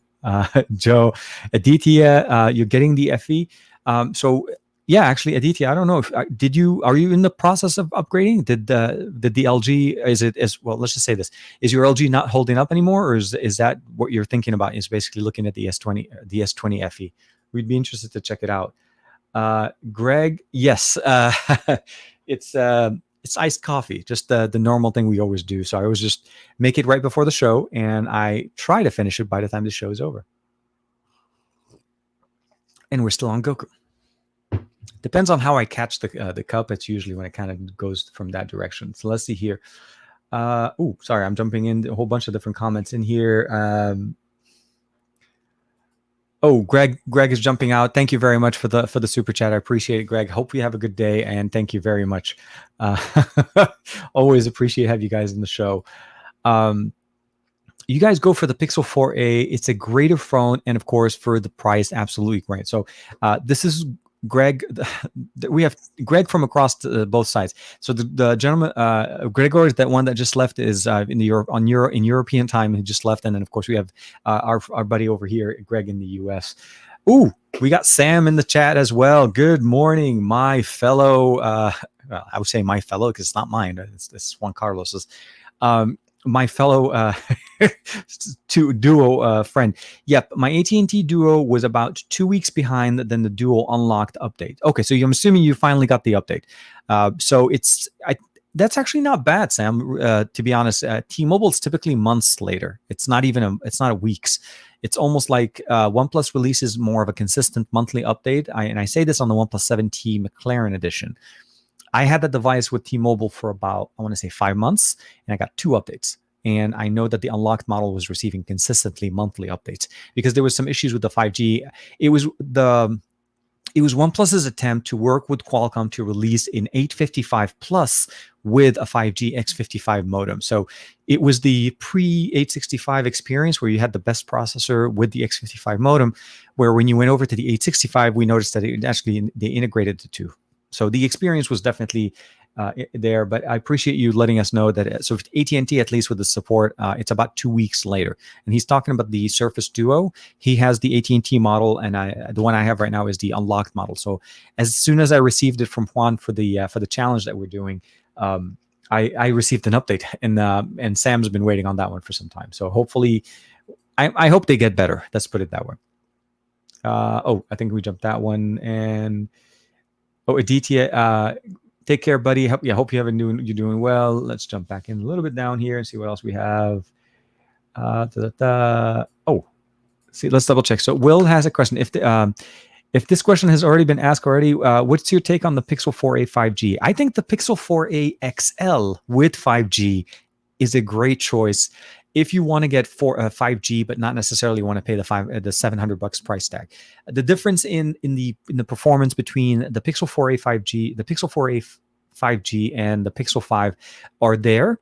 The experience is still going to be noticeably different in what you're getting there. You get obviously you get a 60 frames per second display. It's a bigger display, so it's closer to what you get with the Pixel 4a. It has the headphone jack. It has true speakers. There's a top earpiece at the top as opposed to the in-display speaker or the behind-the-display speaker that they're using. I think it's a great phone for $499. It's hard to beat. I would only go for it if you need the bigger display with 5G. That's the only reason. If those two things are not the biggest driver for you, I would go with the Pixel 4a. Honestly, the 4a runs 4G LTE, which is fast enough in the market now. For the price point, if it carries you a couple of years, I think it's still worth it. I don't think 5G is going to take over 4G for the next year or two. I think in reality, it's going to get better. We'll have better markets. But if anything else, where everybody's jumping in to go over to 5G, it's going to release some of those bands for the 4G area. And a lot of us will have better 4G connectivity and, of course, great connection. Nothing's wrong with 160 megabits down, guys. The 4G LTE capabilities are very, very nice. Greg, oh yes, definitely. So tomorrow, forgot to mention, Sam and Matt have LeBaron. He's from Popcorn World, and they're going to be eating popcorn. So they're going to have a lot of popcorn tomorrow. So it's going to be a very, very bring your own cup of water kind of thing. You're going to be mouth-watering the whole show. Let's just put it that way. I've tried LeBaron's Popcorn World. We did a video on my son's channel. We tried, I want to say, 28 different flavors, and that is crazy good. The way he does his flavoring, the way he does it in the sense of just giving you that true essence, like blueberry. He even had some seafood flavors in there. But of course, for me, we have the white cheddar one, which is definitely one of my favorite ones, definitely. And Aditya is jumping in. Yeah, Greg, yes, hashtag popcorn time, always. Oh man. So Aditya, so Aditya Upalkar is saying the worst name is the Samsung Galaxy Z Fold 2 5G Tom Brown limited edition. You win, my friend. That is not only the longest name, but it's like whoever decided to do this was like, how can we make this sound special? We want to make it sound super special. We don't think Samsung Galaxy Z Fold 2 5G is long enough. We want to add Tom Brown limited edition to it because then you can't say it real quick. I think the reality of the matter is naming is coming out of, it's becoming more and more, it's hard to basically justify not long names in that sense. But the short way would probably say is this: look, whatever the name is, as long as the hardware can meet the expectations that people are paying, that $2,000 to $3,000, $4,000 phone. And I can't believe that model, by the way, Aditya, sold out. That just sold out in seconds. They only made 4,000 and it sold out. So that was the crazy part. So those are the things that drive me the way things are. Lethal Emperor is coming back. To date, the Pixel 4 XL is Google's best phone. I think if we have to kind of keep in mind, yes, there's a few things that kind of go back and forth, and honestly, only 2020 would have made me say this statement about the Pixel 4 XL. Nothing's wrong with it, but face unlock when you're wearing face covering and when you're wearing a face mask or stuff, things like that are not as functional. And I realize it more now that I feel like the Pixel 4 XL should have had a fingerprint sensor on top of having the Soli technology. I think it should have been a great example for Google to incorporate both features, because at the end of the day, fingerprint sensor will always be faster. And I think that's, again, one of the reasons why we see the Soli technology not coming back here. We come back with a fingerprint sensor that is quite fast and it is secure, much, much more secure, especially if you have a face covering. And as you can imagine, we could not have planned for things like that. But I'm very happy to see that at least Google did decide to kind of go through and fix it. And I wouldn't say fix it, but change the direction there. But as far as the smartphone, yes, the 855 I think is still more powerful than the 765, hands down. It doesn't have 5G, but it also has that telephoto lens as opposed to the wide-angle lens, so it's a little bit of a toss-up, depending on what your preference is. For me, I can say that one of the biggest things that I had to challenge whenever I was out and about with the Pixel 4a is whenever I wanted to take a picture of a group. Like I was hanging out with some friends. There was a launch event for the Pixel event, and I was hanging out with some friends, Juan Carlos, I think Josh Quinones and stuff like that. And I wanted to take a picture of people. And using the Pixel 4 XL, you have to step back. You have to be the wide angle lens to kind of make it fit. And if you're in a small space, it's hard. So it is a great phone. And I think there's a lot of things that we can also say about the Pixel 5 in there. Boljovar is saying in Slovenia, we just got the 5G on my carrier, which is Telekom Slovenia. Hopefully I'm saying this, Telekom Slovenia.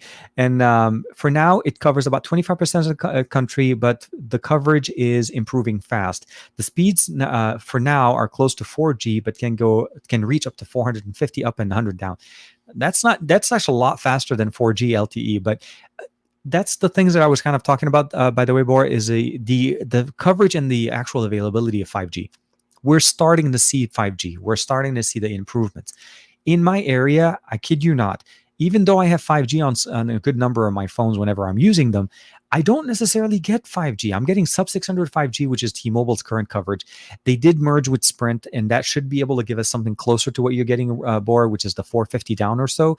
But we haven't seen that updated or available in my area. So when you look at those and look at the availability and what we're trying to do, at the end of the day, I think 4G LTE is a great phone. It's going to carry you for the next couple of years. 5G is getting better, and it will get better.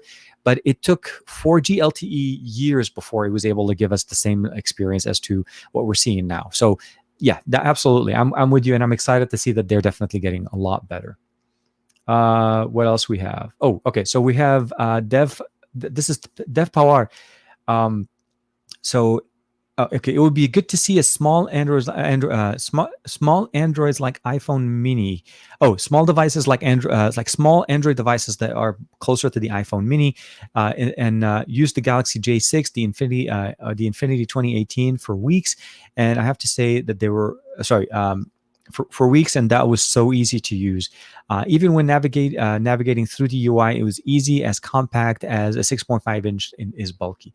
I feel like right now, if we have to see what's the current offering, the Mini is still technically bigger. Let's just double check here if I have my Mini. Okay, so here. So what I have here is the iPhone SE. The iPhone SE is the smallest phone that Apple makes, and it still is the smallest phone. And I kind of just want to give you guys a point of reference. So here is the Mini to the iPhone, the Pixel 5. The Mini is actually a little bigger than this. So if we really want to, if we're talking about small form factors, just for your reference, Dev, the Pixel 5 is it. This is a very small, basically just 6-inch. There's not much really to kind of complement there, go any higher. And it has very minimal bezels, actually smaller bezels than what we see with the Pixel 5, the Pixel 4a and the Pixel 4a 5G. And it actually does give you that experience of being able to use the phone in one hand. I was surprised that the Pixel 5 was not as big as the Pixel 4a 5G. Again, and we don't have a bigger size. There's no 5 and 5 XL. So yes, definitely. I would love to be able to see more options. And if there's any kind of indication with the fact that Apple decided to go in this direction, that we're going to see a lot more people going in that direction, of course. I got one. Oh, here, I'm going to jump in. Ronaldo's jumping back in. I got my OnePlus 6T. That it was from T-Mobile, but I changed the ROM to the international ROM, thanks to the guys thanks to the guys doing the stream that did the video. And the last update was August 11, 2020. So that's the last update that was pushed out. You're right. And it is kind of starting to get at the end of that 2-year cycle, right? I would if you're looking into something a little bit more, see if you can check the, if I'm not mistaken, I think the beta program on the OnePlus side, that will probably give you a little bit better, maybe more up-to-date features. But yes, but the end of the day, though, if you look at it, 6T, 2 years old, running as late as August. I mean, we're in October now. It's not that far. At the end of the day, though, again, it still runs fast. For me, my McLaren edition runs as fast as it did at the beginning. And I still have all my apps because I turned it on, I checked it, I made sure to update everything. And I got the same update that you're referring to. And I don't think the McLaren would be going any further than what yours does, because I think they're running the same ROM. But it's surprising to see. Yeah, I'm hoping we'll see more updates to it, but I can't also wait the Android 11. I would imagine that the OnePlus 7 and the OnePlus 6T, at least 6 and 6T, should be able to get Android 11, but that looks like it's going to be more like early 2021, if I'm not mistaken. A potato is a herb. Potato is an herb. I think Android's going to lose market share to Apple. Why haven't they released any human-sized? um, at the end of the year, when things change, this is what happens when we start looking at Apple and Android. It's very, very interesting. At the end of the year, as Apple releases their phones, we start seeing a big push into what the next year is going to start kind of looking at, and they gain some market share. Obviously, more people see it. They're in the news. They're being talked about. But if you really talk about volume availability internationally, Android is way ahead of what Apple is doing. Apple's trying to kind of catch up in this market now because they're trying to come down and providing you more affordable pricing. So their cheapest iPhone to date is $399, and that's the iPhone SE. The iPhone SE, I'm not going to say is going to win any awards. It's a very small form factor. If you truly want that small form factor. The iPhone mini is still $699. That's $700. That's the mini. So think of the price point. It still has so much more competition from the Xiaomi, the Realme, from the Oppo, from the OnePlus, from a whole bunch of different markets that have other devices that are optional available for you. And you have to understand that just by sheer number and volume, they still have more precedence and they still have a bigger chance. So yes, they may take some market away from Android, but in the whole, they're still not going to be taking over at the end of the day. I feel like more people will judge their purchases based on their pockets before the feature, because to get into an iPhone mini for $700, you haven't used an iPhone before, it's hard to sell when you have, again, an option for $599 for the OnePlus 8T. You have other options from, Xiaomi, Realme, Oppo, other companies that can definitely give you a good experience there. Oh yeah. Okay, Lethal Emperor. Okay, I don't think I'm that far in the chat because I'm actually hitting. Oh, actually, I think I did. Either I'm behind on the chat, or I think the comments are not coming in as fast as I thought they were going to be here. Okay, so Lethal Emperor is basically saying TK does. Well, it's 261. I'm here. Okay, I think StreamYard is bringing in the chat. I hope we'll see some more stuff in here. Okay, so Aditya Neil says basically, yes, extreme skins are quite good with some customizable skin availability on that one. Mija is saying, where can we purchase a Chinese brand phone in the US besides eBay? SwapUp. SWAPPA. There's a link for them in the description below if you'd like to check it out. As long as you know the specific brand that you're looking for, generally people that import the phones that like to sell them, that's generally where they go, and they're a little bit better than eBay. The other options I would probably say there is what is it called? FunkyHuawei.shop. Also, it does import certain specific brands that are basically Hong Kong models. I think they also import some Chinese brands directly from mainland China, but mostly Hong Kong, because those are the ones that will work internationally. And of course, Japan style phones if you are looking for them. So funkyhuawei.shop. In my village, the max speed is 4G. Wow. Hats off. Your 4G is a lot faster than our 5G. Let's just say that. On the download, at least. On the upload, is roughly about the same. My Tech Reviews. So I'm interested to find out, you guys, what numbering are you guys? Is there numbers? Oh, okay. So Aditya Pilar saying 261. I'm seeing Ronaldo's 236. You guys are throwing. Okay, I don't know what the numbers are, guys. Davin Davis, TK, B&H does carry a few Xiaomi phones for the US. Yes, I take that back. You're right. Xiaomi is, especially for the international model devices, not the Chinese model versions. They do tend to bring them in. They also tend to carry LG devices, and if I'm not mistaken, also some Google stuff as well. But I'm mostly like devices that are not coming to the US. I think the G8X was one of them. The V50 was in there, and I do remember that they also had, if I'm not mistaken, the V60 was in there as well. But yes, B&H in the US is also a really good option as well. Surprisingly, I also have a link for them down in the description as well. not that I work with B&H as well. Oops, sorry. Stop spamming the original Aditya. Oh my God, you guys are killing me. You got two Adityas in the comments and it's just jumping at each other. And then, of course, original Aditya. Okay, guys, we got to come up with a better way of calling it. I don't like calling the new Aditya and the original Aditya. It just sounds like, there's an old and a new brand, the younger model or something. No. Okay. Greg is jumping in 348. Okay. Is that how many comments there is? There's 348 comments. Can you guys see the comments?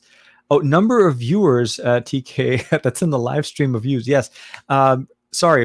So because we're streaming over on Twitch and on YouTube at the same time, I feel like it's working a little bit better overall. And I want to say to everybody watching the show, thank you very much. And of course, welcome to check it out. I hope you guys are enjoying it. And if you have any questions, please jump in and let us know. Yes, no. Sorry. That's what I was trying to make. The chat is buzzing and we're not up to 366. We're doing something right? That's the whole point of it. So here, Misha, what do you think of the new Nokia 1.3 getting access to Google camera, app, and of course, as well as Android Go? I think Android Go is a great option for devices that obviously are not powerful enough to give you a good experience with just the standard version of Android. The experience of like using applications that are more less memory intensive, more fluid as far as with systems with lower resources, and especially with emerging markets, I feel like it's one of those options that you always want to enjoy. So I think Android Go is a great option if you're looking into be in that price point. I think it's a good option to provide people. At the end of the day, what you're getting there is always going to be more of a tailored experience to fit what you need. And of course, if time does allow it in the future, you may be able to get into something that's a little bit more running standard Android to get more of the rest of the features. And surprising, actually, if I'm not mistaken, I think I did see that some of the Android Go apps are starting to show up on Google Play Store for other devices to try. So I wouldn't be surprised if we didn't see anything else like that before. Had two Gregs in there. Yeah, that's right. Gregor and then you for a while too. So we're working. Now all we need is another Tarek in the comments, and then I think we should be fine. By the way, compared to the US, sorry, Bor Yovar is coming back in the comments and saying compared to the US here, the mobile plans are really cheap. I pay about $19 pounds for unlimited minutes, SMS, and 200 gigs of data. So for us in the US, we have something similar to that, about $15, and it's on certain companies. It's not on the major companies, but it is something like that where it has basically, I think, 1 gig of data included with unlimited talk and text. Because I think talk and text for the most part, guys, it's almost cheap now because almost nobody makes phone calls. And if you do make phone calls, it's like that once in a while situation. So it is definitely not as expensive, but your speeds in where you are absolutely great. 300 down on a 4G plan is great. We won't even come close to that on our 4G. Our 4G, for the most part, the best I was able to get, I was in Maui. I was in the same spot as some of the other guys that just got a 5G phone from OnePlus. And I ran it on, I want to say it was my OnePlus 7 Pro. I got 220 down, which made me very happy. But again, it's really have to be in the right spot. Manish super chat. Yes. Oh man, we're up to 410 guys. Welcome everybody. Thank you very much. Greg always, of course, and of course we have Marilyn in the comments. Aditya OEM. Yeah, we had the original Aditya. I like that one. Amprital Kaler says, hi, I'm from Canada and I'm looking to upgrade to the OnePlus 8T. It's $1,050 Canadian, so just kind of reference the Canadian translation is a little bit higher, but essentially it's about the same value to my understanding. But you can, of course, let me know if that's close. Or the S20 FE for $1,000. I've used both, and if I had to say, the one that sticks to my mind is the AT Pro, the AT. Not because I'm trying to knock Samsung for what they're offering. I feel like from the flexibility what you're getting, and the camera system is a little bit better on the AT. It's faster. It has it actually has basically larger. Let's take that back. They're both running 4500. Actually, take that back. The FE runs a 5,000 milliampere battery, where the AT runs a 45. So it's a little bit smaller. Charging speed is faster. You are getting wireless charging. So there's a little bit of a give and take. If I had to basically say, based on using both of them, the AT stands out more to me. And if you're comfortable with the way OnePlus runs, because it does run faster and smoother for a much longer period of time, from a sense of UI updates and everything, I feel like it'll still make a good benefit for you as far as considering that as an option. So I hope that makes sense. And let me jump here. Okay, 400, yeah, 416, 17 and watching. Thank you, everybody. And I think, like I said, this is the whole going over to Twitch as opposed to going over to Periscope. I felt like was the right move to do for this for today. I feel like Twitch is a much obviously streaming, longer duration, and yeah, obviously Juan Carlos does that all the time, and I really should have been in that realm from before. So Yash is mentioning here, can I buy an iPhone 11 for long term and use it for 3 to 4 years? I think you can use an iPhone 11 for as long as you need. So the iPhone 11, as you guys know, last year's model, so still running the A13 Bionic. I would not be surprised if you're able to use it for as long as you need it. Generally, most people upgrade for one of two reasons. A, features. There's a new feature on the new phone that you want to get that your phone can't get. So that's one factor. But if for what the basic functionality of the iPhone 11 does is going to be okay for you, I mean, you're happy with the cameras, the front facing and the back facing cameras. You're happy with the storage option that you're going to go with, because you have to keep in mind you can't upgrade the storage as time goes on. So those are the things you want to do. If you're jumping into the 11, you want to stick for a few years, make sure you get the higher end model as far as the storage. Don't get the base model, because that'll also impact your experience over time if you fill it up real quick with images. We tend to not take images off our phones, so the bigger the storage, the better. So, but there's no question that you should be able to use it for as long as Apple is going to be supporting it for software updates. Yeah, no, I agree. I think it's a great option. Let me double check here. Okay. I have 5G on my Realme X50 Pro on my plan for yeah. So, but one of the things you have to keep in mind, it's a big difference in the way we do things. Whenever I travel to Europe, I always use 3 in UK. I used one of those pay-as-you-go SIM cards on 3, and I buy it in the UK, and I just travel across Europe with it. So to me, I absolutely hand it down. You guys have much better data plans. In the US, we're getting better, but I have to say that the reason why I still am with T-Mobile for such a long time right now is because I have a grandfathered account, and I cannot get the same deal with any other company if I switch. If I need to switch, it's just going to be such a pain. But yeah, I agree. For 5G, getting that in there and they're not charging you extra for it, absolutely. I would say enjoy it. And I hope that, again, the speeds do get better and you'll definitely enjoy the content that you're able to download with it there, of course. Let's jump back. Okay, here we are. So Jatinder Kumar is saying, is there any good small size phone other than the Pixel 5 or the Pixel 4a on Android on the Android side?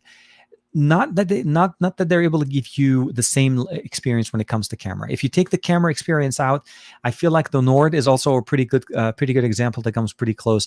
The difference with the Nord is the multiple sensors that you're getting, different quality, and more versatility compared to the Pixel 4a. If you're in a market where where the Nord has 5G, that's also another plus.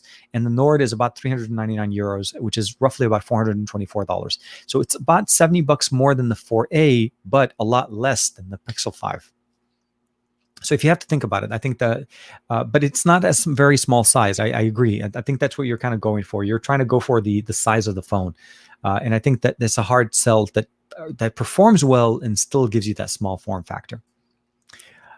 Greg is jumping in, TK, that so the Xiaomi Mi 8 gets better signal than my unlocked Pixel 4 XL on my T-Mobile. Can't believe it. Is it running, question for you, is it running HSPA Plus or is it running, 4G connectivity in the area? But there's a good chance they may have better band support. The same antennas that are used for other markets that may work better here because they're hitting, depending on the area and also what you have. I think you said you had T-Mobile. Yeah. And what T-Mobile's using in your area. What else we have here? So here, Leonard Daniels is asking, what do you think of the Snapdragon 765G in comparison for daily uses to the 865? Simple answer right now. If we have to kind of use just literally, I'm not going to try to make it too weird. Just to kind of cover the two phones that we have in this 765, 865. Daily usage, opening, closing apps, switching applications, taking pictures. There's a little bit of the experience with taking pictures, but I'll explain to you guys in a little bit. But just general UI, opening, closing, social media, everything like that, there isn't really a big difference. The UI, we have 8 gigs of RAM on the Pixel 5. So the RAM will always play a factor into when you consider a phone. The reason I say this is last year's models, when we saw last year, the OnePlus 7 Pro at the beginning of the year came out with 12 gigs of RAM. The OnePlus 7T came out at the end of the year, but I think it only had about the 10 gigs of RAM. And when you run the performance benchmark, even just by running either video rendering, stabilizations, or doing anything that is intensive, you notice that more RAM on a slightly slower processor than the latest one still trumps the factor of what you get with the benefits of the faster processor. So short answer for you, Leonard, is Leonard, there's not much of a difference. You wouldn't notice it if I handed you an 865 over a 765G processor, especially when it's on a device that's optimized for it. So Pixel is definitely a good example. The Nord is a good example. I think where it starts to kind of prove is if you're playing games, you'll notice that certain settings are not available. And if you're also doing rendering or stabilization, like content creation on your phone, you'll also notice some difference in there. But the benefit of the 765 is it's less powerful, meaning it uses less power out of the battery, so you'll have better battery life. You'll still able to get 5G, although there's some limitation because it's the X52 and not the X55. So how fast the theoretical maximum speeds on the 5G is different on the X52 than you get with the what you get with the X55, which could also attribute to why we haven't heard of a specific Pixel 5 UW version. So we'll have to see. Let's double check here. And still, by the way, everybody's in the chat. I want to say thank you very much. Thank you for checking out the live stream. And if you're not familiar with the channel, TK Bay, there is a link in the description below to be able to check out my YouTube side, of course. But it's just TK Bay here as it is listed right there over on YouTube. But thank you very much there. Let's go ahead and keep going with the comments. Here, Aditya, the OEM Aditya Anil. No, just kidding. The original Aditya. Greg All, how did you get the AOSP program? The UI aside, okay. So I'll let Aditya and Greg get into that. More development conversations going in there. I just came in. What happened? Dominic Wong. There's a whole bunch of things going on. I think the number of people in the chat today are up, and I think it's because we finally switched over to Twitch as opposed to Periscope. Okay. I think, okay. So I think I am behind on the comments a little bit. So what do you prefer here? So Surab is asking, what do you prefer? The OnePlus 8 Pro versus the Samsung Galaxy S20 Plus Exynos versus the iPhone 12 Pro under $1,100, and why? That's a tough one. I would probably say just from a performance-wise right now, I'll take that back. If we're looking at the fact that the iPhone 12 is, again, the iPhone 12 Pro is not out yet, so it's hard to judge the performance. What was announced about the iPhone 12 and what it sounds like to me, at least, it's a small, there's definitely some cosmetic design changes. The new design of the phone, it does support 5G, so there is a big factor there. But for me, from what I get, like my 11 Pro Max will probably do pretty well compared, especially since I'm already running iOS 14 on it. So it's not like I'm losing a benefit on the software. It's the camera modules, and those things are going to maybe basically be different. They're all under 1100 USD. If I'm not if you're in an iPhone right now and you're thinking about upgrading, I think the iPhone 12 Pro will definitely be a better choice for you. Mostly for consistency. You're comfortable in that ecosystem. You know exactly what you like there, and you're happy with it. You're obviously sticking with it. But if you had to choose between the two, honestly, I would say the 8 Pro is a really good contender. It runs much better as far as speed, functionality, the design.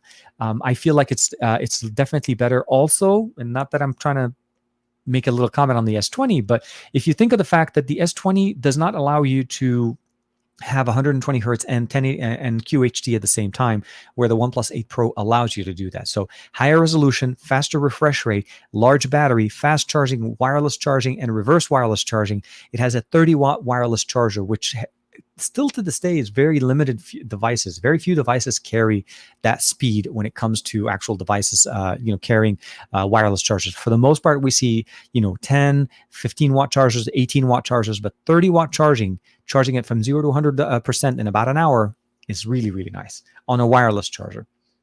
Matt Tyler, Doms, there's just loads of spammers today. Yes, we have a lot of... with the floodgate, with all the cool and all the really nice things of having more people join us here in the chat, we do see some individuals that maybe are a little too enthusiastic. Maybe that's the best way to say it. I don't, you know me, guys. I don't like to say anything bad, so I try to keep it cool, try to keep it chill. Some Sony chill guy here. Oh wow, did I just get? There's like 1,000 more comment came in. Okay, let's see what we have here. Oh, I didn't see Gary. Yeah, no. So Joe's asking if Gary's in the chat. I haven't seen Gary in the comments yet, but if I see him, I'll make sure to mention. Lethal Emperor, my streams just looped and I had to reconnect. Matt Tyler, what is a spammer? It's a person that likes to have spam. That I don't know. That's what I heard.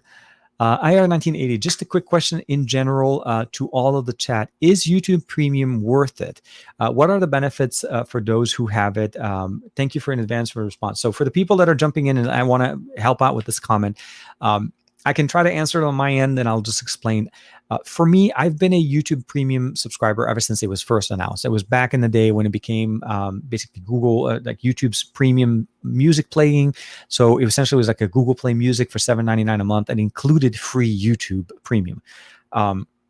I think if you don't mind the ads, if you don't mind, obviously, sitting through those at the beginning of a video or a chat, or if the experience gets a little bit bogged down, but you do tend to watch a lot of videos, I think it's totally worth it. It saves a lot of time and it takes you straight into the what you need to get to fast. It still supports your creators that you're following, because they do get the same benefit. You just don't have to deal with the ad anymore. I think the price point also should include YouTube Music. So if anything else, if you like to listen to music and you do have, and I think the YouTube Music library is actually quite well.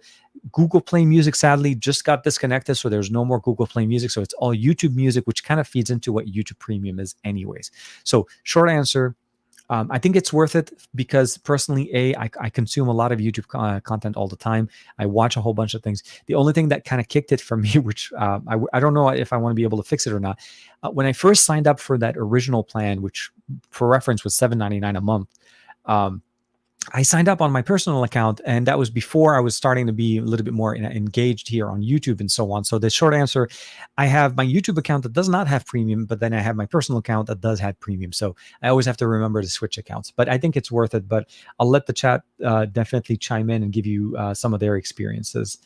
Leonard jumping back is, I have the Xiaomi Mi 10 Lite 5G. So this is I think this is the Lite model of the ones that were released earlier this year. I can't believe how good Xiaomi is for the price. 765G for $299, and that's not even the cheapest. They have other devices that go down to even as low as $200. But that's the thing about what you get with the 765. I think Qualcomm hit. There's no better way to say it, but they hit the nail on the T right there, on the top right there, because what you get with the 765 is truly flagship experience with a mid-range processor. And the ability of flexing, the ability to have 5G, the ability of having great load times, functional UI elements, the ability of supporting more RAM, also the ability of supporting higher refresh rate displays, which is also another thing that we didn't used to have in the mid-range, and that was a limitation due to the processor. Those are the big things. And the G, obviously, the ability of having that gaming-focused experience on a 7 series tells you that they're understanding and they're focusing on people that do want to be able to play games and enjoy the HD, the higher level quality, the higher graphics settings that we are now getting with more of these demanding games. Call of Duty Mobile, Modern Combat Versus, PUBG. A lot of these games require better processing power and, of course, better displays. And the 765 is hands down one of the better options at the moment. Let's jump in here. Okay. Oh yeah. Matt's jumping in. It's kind of like, it's usually when people post the same question over and over. Okay, so Greg is running the Evolution X ROM with Android 10. So that's one other thing. Greg is very, very big in modding and ROM installation. So if you guys are looking to have, if you need any help a little bit, of course, hit up. Greg is also a good buddy of mine. Really nice. And okay, so that's the issue. I tend to have only one phone, and I don't usually mess around with the bootloader. I really want to get a Mi device running stock Android. That's a little bit hard, yeah. But you could definitely get Xiaomi devices and unlock them after the certain waiting period. But I would definitely check in. I mean, if you look at it, the Mi 10, the one that the gentleman was just talking about a few minutes ago, I think was it Leonard, the Mi 10T Lite. no, sorry, not the Mi 10T. The Mi 10 Lite 5G was about 299 pounds. So it's not that bad, just to kind of have it as an interim device if you want to try running more of a stock experience there. Davin Davis, grandfather account, hashtag grandfather. Yes, the grandfathered account. If you don't know what it means, it's essentially something that you start with a company back when they were very aggressive and giving you really good deals, and then later, as time goes on, prices go up, up, up, up, up, up, up, up, up, and I was like, they keep going up. I'm not saying they're doing it on purpose, but obviously things change. But yes, no, I remember back in the day with T-Mobile when you used to be able to get two family. It's a family plan, but short answer is, so for my wife and I, when we first got married, we got one account. It's $50. And it wasn't unlimited data. I think back then it was like a certain number of data, but it was, no, I take that back. It was unlimited data. It was unlimited data on the $50 plan for two phone lines. And now that's unheard of. Now it's like T-Mobile, $45 is the cheapest, and that's on one phone. And if you jump into family plans, it's like $100. So there's a whole bunch of things. But yeah, definitely. Matt Tyler, YouTube has a problem at the moment, more than usual with bots. Yes, surprisingly a massive amount of bots. Like, I'd still have to go through some of my videos right after I post them with a lot of the I am alone comments. Let's just say that. A lot of comments saying I am alone. I'm not going to explain. I'm not going to elaborate. I don't want to give them the benefit, but there's a good chance that some of them will show up. Here, what is the price of the iPhone 11 in your country right now? I think if I'm not mistaken, they dropped the price to about $699 or $11. I think it was like $699. I think it's still being sold. I don't know off the bat. If anybody else knows, please let me know. Abdul Rashid, yeah, Abdul Rashid, Sabaho, bro. Lots of love from India. Helen, thank you very much, man. Always appreciate it. And thank you for being up this late. I do realize how late it is for people. Always. And oh, man. A whole bunch of people going on. Hold on. Yeah, okay. And then Aditya, here, Greg. It runs flawlessly great as a daily driver by using it for the last few weeks. So definitely really nice. Let's jump in here. I think a whole bunch of people.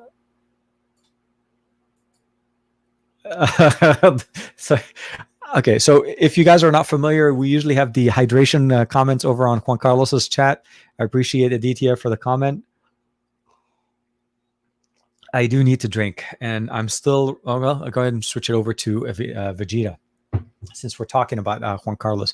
But yeah, no, you're right. It's an hour and 50 minutes, and I kid you guys not. I have, to me, the last an hour and 50 minutes, however long it's been, felt like about 5 to 10 minutes. I have no way of expressing how much fun this is, how much engaging it is, how much therapeutic, calming, just a whole bunch of different things that I can actually say on a daily basis. But seriously, you guys are one of the best parts of the week when it comes down to hanging out with friends and talking to people and just getting questions and so on tech that we all enjoy and we love. So those are the things I always appreciate seeing here.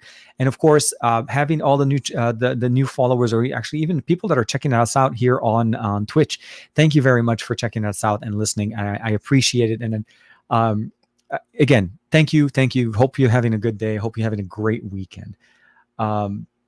Okay, let's jump into Meister here. So we have a good comment. 12 gigs of RAM, really poor optimization.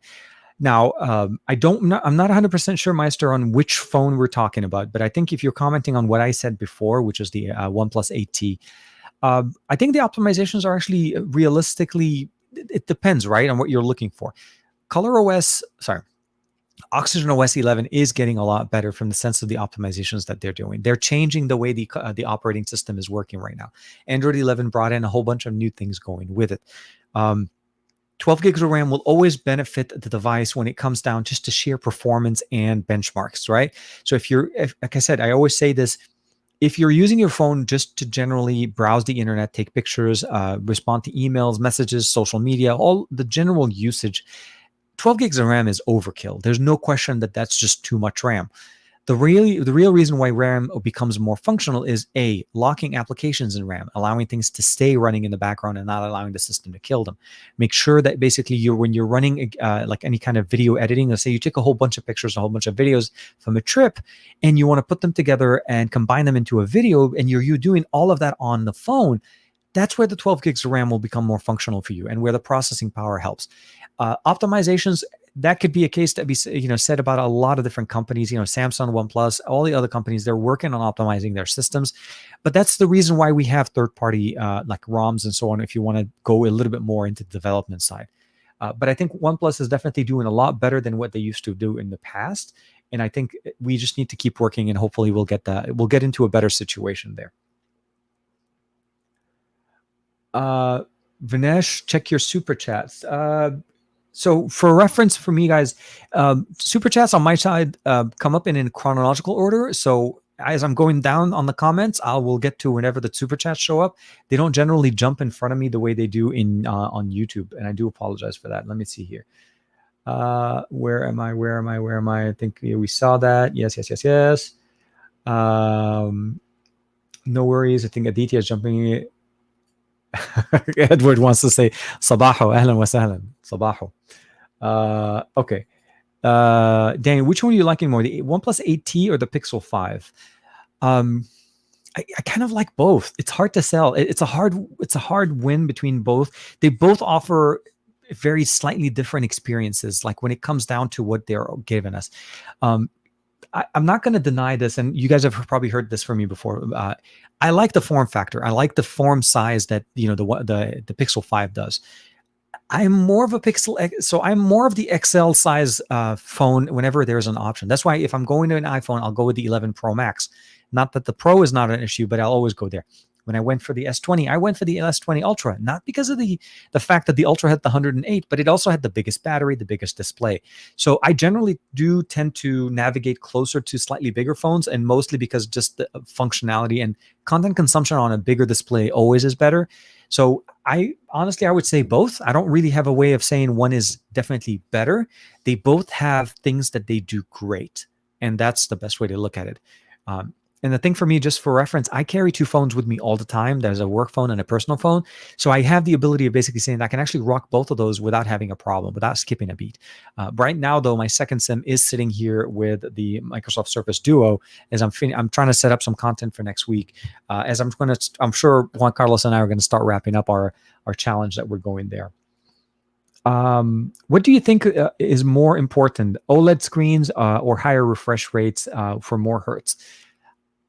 I think it's a good combination of the two. If you're going to play games, or take that back, I think a good marriage between a 1080p OLED panel with 90 hertz or 120 hertz is definitely going to be beneficial.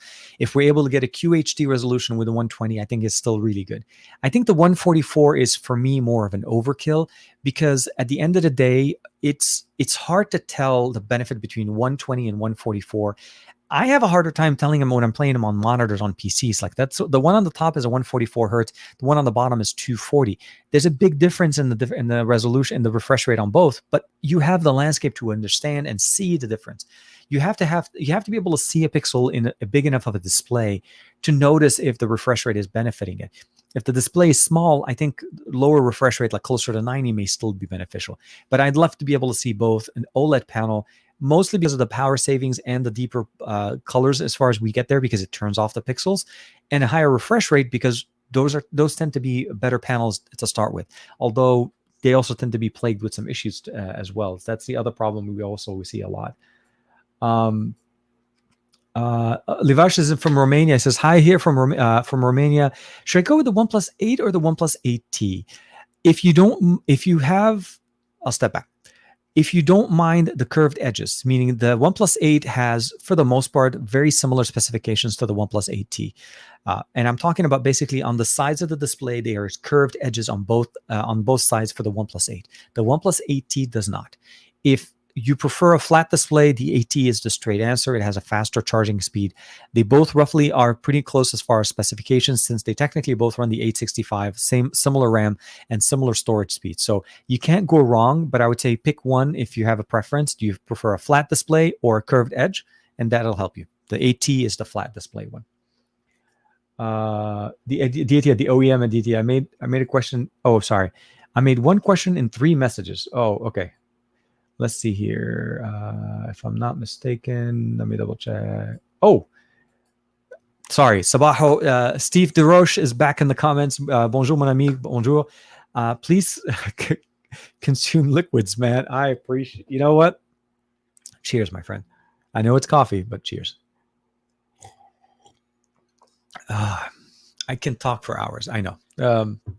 Okay. If there's one thing that this year has helped me do, is the ability of talking for hours at a time. And I say this because when I was doing the Amazon live streams, those were minimum of an hour live stream. So I was doing consistently talking. And at the time, obviously when I have a few of you guys jump in and talk to me there, it was always fun. But there's a good number of those streams where I was by myself, so filling in the time. But it's so engaging to talk to you guys here consistently, questions, jumping in, asking. Those things are just a lot of fun for me, and I really, really like it. So I appreciate everybody jumping in. Thank you very much, Steve, for the super chat. I really appreciate that. And oh my God, okay, some chill guy is in here. Juan Carlos, I'm hoping LG can tweak a little bit because I swear Wing feels smoother. Every time LG releases a phone, they fix something. And I feel like the UI elements always get better as time goes on. That's absolutely right. Juan Carlos, if you guys haven't had a chance to check it out, Juan Carlos just got his hands on the brand new LG Wing. By the way, it is the only phone that starts looking like a regular phone and then swivels into a T, which is TK. No, just kidding. So if you haven't had a chance to check it out, he did a live unboxing over on Twitch during the week, and he is rocking that guy. So yes, hands down, I feel like it's one of the better options in there. And welcome to the chat, man. Thank you for jumping in. Muhammad, okay, let me see if I can find your question, Muhammad, and I'll jump back into that one because I don't see the comment. I missed a lot of comments, guys. Oh my God. Okay. I got to scroll back up. Oh, okay. Aditya, thank you. Oh, so sorry. Okay, now I get the comment that you need to check your super chats. Aditya, thank you very much. This chat is amazing. Sorry for the caps. Hashtag TKception, TKRB. Oh, yes. Let's, before I forget, so for everybody watching the chat, all the new watching the chat right now and enjoying the show, every time around the 2-hour show, this is roughly a 2-hour show. It starts about 10:45 on Saturday and roughly goes for about 2 hours. There is a TKception that we do, and we just crossed the 2-hour mark. And it may be, let's just say this, it may be cheesy, it may be corny. It is fun. That's all I have to say. Let's see here. Can I get this to play? It's not loud enough. Let me see. Okay, so I'm gonna try to bring some music, guys. We're about to do this. Okay. And before I get too far, okay, let me just pause this real quick. Before I get too far, guys, I do need, if you don't mind, a few comments in there. Just give me the hashtag TKception, and I'll start featuring you guys in the comments as well. I'll start off with Aditya as usual. So let's see, share. I don't know why I'm not doing this. And let's go ahead and play the music real quick. always. So you guys could see yourself here in the comments on the right. So Joe is jumping in right there. It's 3:50 p.m. right there. Mr. Commer's in there. Greg is jumping in there. Kyle is in there. Hey, man. Kyle, man. Haven't seen you for a while. Kyle Ruggles. And of course, can't say no, but here's my friend, our friend, Joshua Vergara is in the comments as well. Juan Carlos is in the comments. Got him in there, of course. And Steve DeRoche, man, always. And we're getting better, guys. We're getting better. We had music on this time. That's how good we are. It is absolutely crazy. We have to have music. I got to figure out a way. If we can get some light effect, I think we'll get it really going. But just to jump back real quick, you saw Juan Carlos is answering wrong. Those specifically Xperias look crazy. I get it why they make a few of them though. Okay, so I think they're talking about a specific version of the Xperias. And Aditya. So Aditya, Upalkar is asking, what is TKception? I think that's the thing that we just went through. Essentially, it happened one time a while back, and I think it was around when Aditya Neil was actually talking about it. And well, I was sharing a screen because I was sharing something on the screen for you guys, and then I forgot to move the live stream window, which is the StreamYard display, over to the other display so that it doesn't cast it. And then we created that effect that you just saw, that whole kind of like never-ending replication of the screen. And they dubbed, I think Aditya dubbed it TKception, and we've been doing it once every time we get close to the end. Joshua Vagar again in the comments as well. Aditya Anil, it would be fun, but it's just a buffalo sauce. I think they're talking about a certain dish. It's from the birthplace of the buffalo wing, which is cool. It's just buffalo sauce, nothing special. Welcome to the TK Cooks Something with His Friends show. Little, always, Joe, always, man. Feedback loop, exactly. It's absolutely, it's all it is. It's essentially creating something fun, something interesting for the show. The TKception spammers. I always ask for it. I always love it. And like I said, I'm trying to figure out different ways to do it. Buffalo sauce wings. See, you guys are making me go want to eat buffalo sauce now, but go get some hot wings now. So this is, I mean, it is lunchtime if you think about it. It's almost 1 o'clock, and we are at so we are at the 2 hour mark. It's 2 hours and 5 minutes. Let me just make sure to get some people. We're talking about the LG wing sent over with wings. Yes.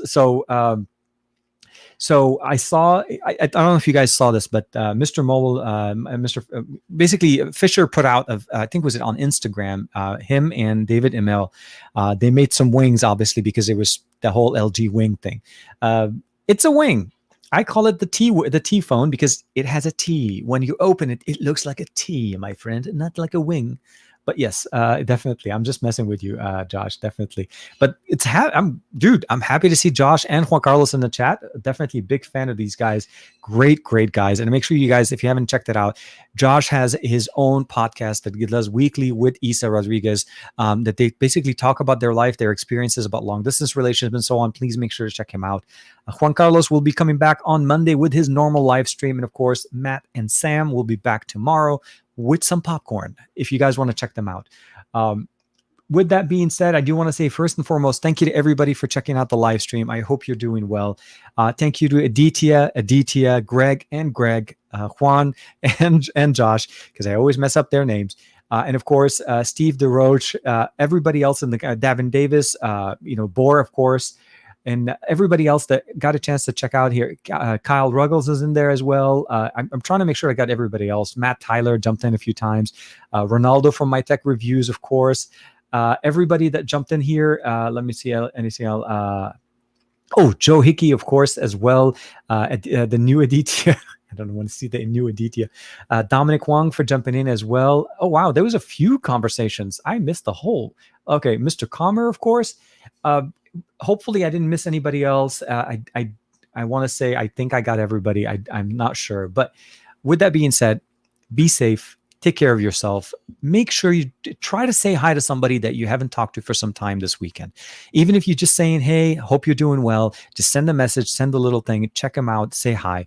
Everybody and anybody always appreciates hearing from their friends. And of course, during these times, it always helps to hear from somebody. Be safe. Take care of yourself. I hope you're. And of course, Marilyn, thank you very much. I totally almost forgot Marilyn in the comments as well. So make sure you check us back again. There'll be more videos this week.